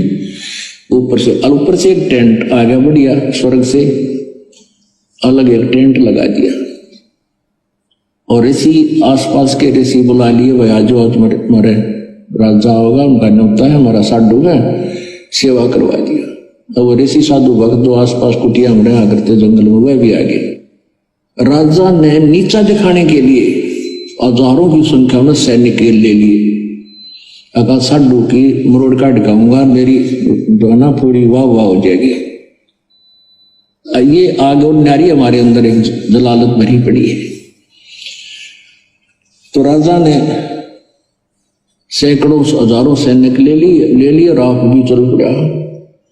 अब ऋषि ने वहां जैसी व्यवस्था थी अपना घास फूस बिछा कर वहां टेंट लगवा दिए, बिस्तर बिछवा दिए। क्योंकि संतों के पास एक ऐसा धन होता है, वो अपनी सिद्धि से बहुत कुछ व्यवस्था कर सकते हैं। अब सारे टेंट लगा रखे, टेंट टू टेंट फूस बिछा के ऊपर तो वो अच्छे बढ़िया वस्त्र बिछा रखे। तो भोजन शुरू हो गया। अब उसमें क्या था कि वहां जाकर के एक प्रार्थना करते थे कि इतने व्यक्तियों का भोजन तैयार हो, कामधेनु माता उतना तैयार हो गया। वो जाए और प्लेट ठा के सप्लाई करने लगे, सब छका दिए बढ़िया भोजन। राजा ने सोचा भाई वो भिखारी आदमी घास फूस खानिया और इतने बढ़िया भोजन ये लाया कहां से? हर प्रकार के जैसे राजा ने पकवान बनाए थे उसी टाइप के आइटम, पर उनसे भी स्वादिष्ट। जब सब खाना वाना खा लिया, राजा ने पूछा वो कहां से लाए, ये भोजन कहां से बनवाया आपने? तो उसने कहा राजन, मैंने स्वर्ग से अपनी कमाई मत अपने पुण्य डिपॉजिट करवा के वहां से मंगाई है। एक कामधेनु है, इस कामधेनु गाय में इतनी वो है कि कितना ही भोजन करने लगे पूरी सेना भी जमाई जा सकती है। मेरे पास कई लाख सेना, बोला जी सारी सेना पूरी पृथ्वी ने भी जमा ले, चाहे इस तरह खाना खिला दे। राजा बोला सैनिकों इस गाय को छीन लो। साधु की यार इतनी हो है, सैनिकों इस गाय को छीन लो और चलो, ये कंगाल के करेगा अपने काम आवेगी, राजा के घर पे जरूरत है इसकी। तब ऋषि ने कहा कि हे माता आप स्वर्ग चली जाइए, मेरी काबू से बाहर बात हो गई है। तो ऐसे ही वो गौ जो है ना कामधेनु उस टेंट को चीरती हुई आकाश में उड़कर चल पड़ी। राजा ने तीर मारा, वह खुरमा लग गया और खुरमे से रक्त गिरता हुआ जहां जहां भी रक्त गिरा उस गाय का, वहां पर यह बीमारी पैदा होगी, तमाकू। अब क्या बताते हैं कि तुम एक तरफ तो हिंदू को आओ और फिर गाय के खून न पियो, तमाकू बना के हुक्का में डाल के बीड़ी सिगरेट पी के। या तो तुमने ज्ञान नहीं या स्वाद पड़ गया। ज्ञान नहीं था तो अब समझ लीजिए, और ये इसे अड़ंगे का स्वाद अच्छा नहीं होता जो शरीर में नुकसान सारे खराब करे। तो क्या बताते हैं, खून नाम खूं का, तमा नाम गाय, सौगंध 100 बार इसको ना खाए। कहते हैं 100 बार सौगंध, इसकी 100 बार प्रतिज्ञा करो, इसको खाना नहीं। तो हरियाणा महम 24 खा पंचायतों के आदरणीय प्रधान जी, सरपंच जी, अभी आप जियों ने सतगुरु रामपाल जी के मुख कमल से सुना कि इस तमाकू जैसी बीमारी की उत्पत्ति कैसे हुई। गाय के खून से तमाकू बना है, गाय के खून से तमाकू का पौधा। जिस तमाकू को आप जी पंचों का प्याला कहते हैं, अपनी गरिमा समझते हैं, ये गाय के खून से बना है। तो एक तरफ तो आप अपने आप को हिंदू कहलाते हो कि हम हिंदू हैं, हम प्रधान हैं, हम सरपंच हैं, हम सनातनी हैं, हम न्याय करते हैं। अब आप खुद ही बताइए ये काहे का न्याय है? जो व्यक्ति गाय का खून पी रहा है, ऐसा व्यक्ति तो परमात्मा का द्रोही है, द्रोही। तमाकू पीने वाले को परमात्मा ने ढेड की संज्ञा दी है, इसलिए क्योंकि इसकी उत्पत्ति गाय के खून से हुई है और मोक्ष प्राप्ति में यह सबसे ज्यादा बाधक है, जो हमारे 10वें द्वार सुषुम्ना द्वार को बंद कर देता है। आप तमाम प्रधानों से, सरपंचों से, जिन जिन को मेरे द्वारा बनाए गए वीडियो से आपत्ति हुई है, आप सभी से विनती है, प्रार्थना है, आप तमाम लोग मेरे लिए आदरणीय हैं, सम्माननीय हैं। और ये वीडियो मैंने किसी राग द्वेष या ईर्ष्या के वशीभूत होकर नहीं बनाया है, क्योंकि सतगुरु रामपाल जी के सत भक्ति मार्ग में राग द्वेष और ईर्ष्या के लिए कोई जगह नहीं है। स्वयं सतगुरु रामपाल जी कहते हैं कि एक शत्रु एक मित्र है, भूल पड़ी रे प्राण, यम की नगरी जाएगा शब्द हमारा मान।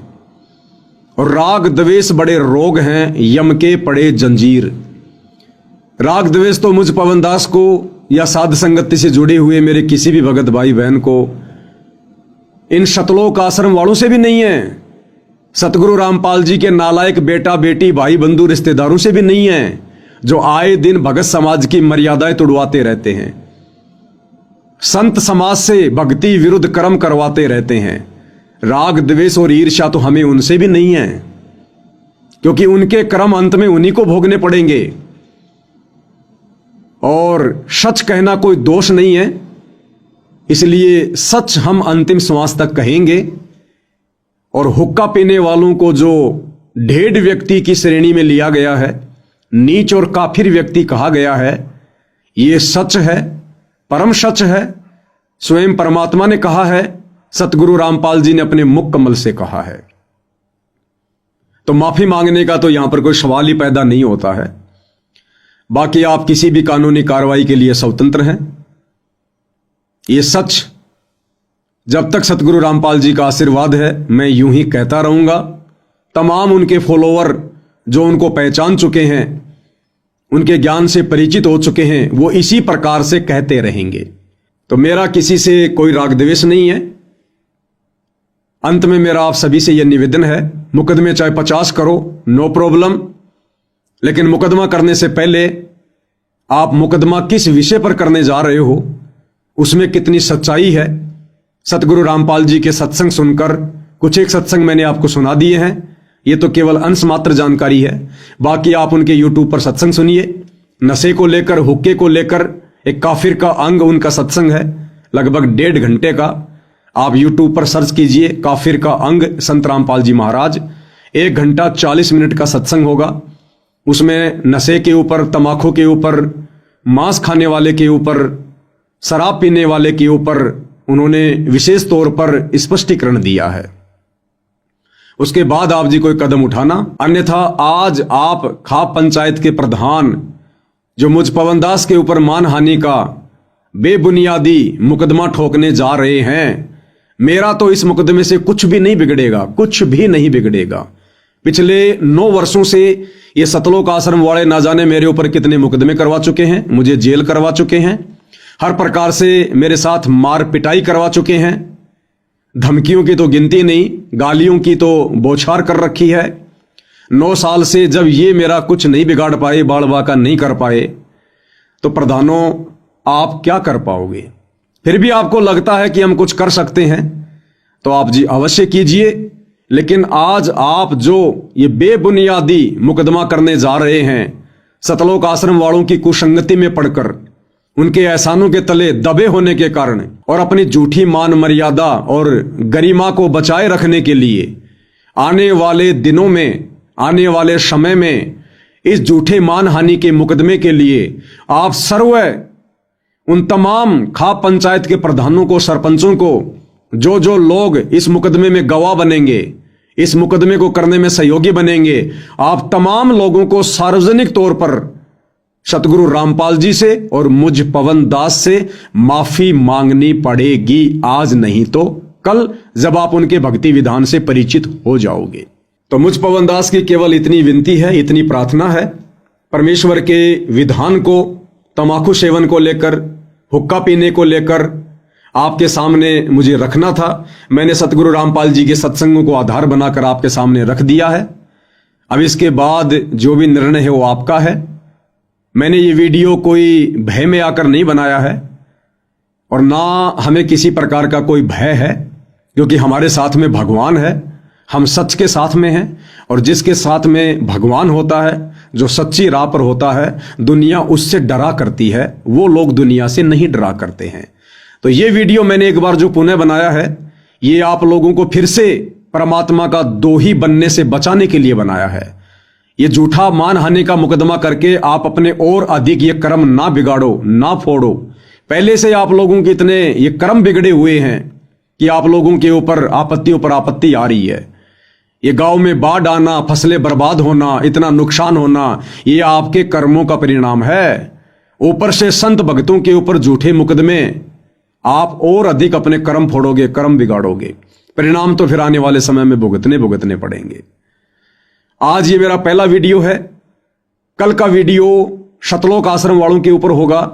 वो सतलोक आश्रम वाले जो इस प्रेस कॉन्फ्रेंस में आप लोगों के साथ में बैठे हैं, जो आप लोगों को भड़का रहे हैं, आप लोगों को उकसा रहे हैं अपने धार्मिक धंधे के लिए कि पवन दास को जेल में करवा दिया जाएगा तो हमारा धार्मिक धंधा बढ़िया चलेगा, अच्छा चलेगा। संगत को कोई सच्चाई बताने वाले नहीं रहेंगे। जो जो व्यक्ति सच्चाई बताएं उनके ऊपर झूठे मुकदमे लगाकर जेल में डलवा दो। कितनी बार डलवाओगे, कितने मुकदमे लगवाओगे? हमें परमात्मा की शरण प्राप्त है, हमारे ऊपर परमात्मा का आशीर्वाद है। सच हम यूं ही कहेंगे, हमने झूठ बहुत कही, बेहिसाब की कही। कब तक? जब तक हमें सच का पता नहीं था, सच्चे सतगुरु की शरण प्राप्त नहीं थी। भाई अब तो हम झूठ को सामने लाने के लिए और सच को सर्व समाज के सामने रखने के लिए अपना सिर भी कटवाना अपना सबसे बड़ा सम्मान समझेंगे। फिर ये छोटे मोटे मुकदमे, भला इनकी तो बिसात ही क्या है, इनकी तो औकात ही क्या है। तो भाई और बहनों, आज के वीडियो में केवल मैं इतना ही कहना चाहूंगा। बाकी फिर अगला वीडियो इन सतलोक आश्रम वालों के ऊपर होगा। इन्होंने किस प्रकार से इन पंचायत वालों को सच्चाई से दूर रखा और किस प्रकार से ये लोग सच कहने से डर रहे हैं, इस विषय पर हम विशेष विश्लेषण उन सतलोक आश्रम वालों के इंटरव्यू को आधार बनाकर कि उन्होंने अपने मुख से क्या कुछ इस प्रेस कॉन्फ्रेंस में कहा है, आपके सामने रखेंगे, बताएंगे। तो आज के इस वीडियो में मुझ पवन दास की एक कोशिश थी, सतगुरु रामपाल जी के आशीर्वाद से, उनके ज्ञान आधार से आप तमाम हरियाणा खाप पंचायत के उन प्रधानों को, सरपंचों को जो अभी सतगुरु रामपाल जी के ज्ञान और उनकी शरण से दूर हैं, ये मेरा एक पहला प्रयास था। आगे भी मेरा ये प्रयास आप भक्ति से भटके हुए भाई बहनों को समझाने का जारी रहेगा। तो अगले वीडियो का इंतजार करें। आज के वीडियो में केवल इतना ही। परमेश्वर रामपाल जी का आशीर्वाद हम सभी के ऊपर इसी प्रकार से बना रहे। बंदी छोड़ सतगुरु रामपाल जी परमेश्वर जी की जय हो।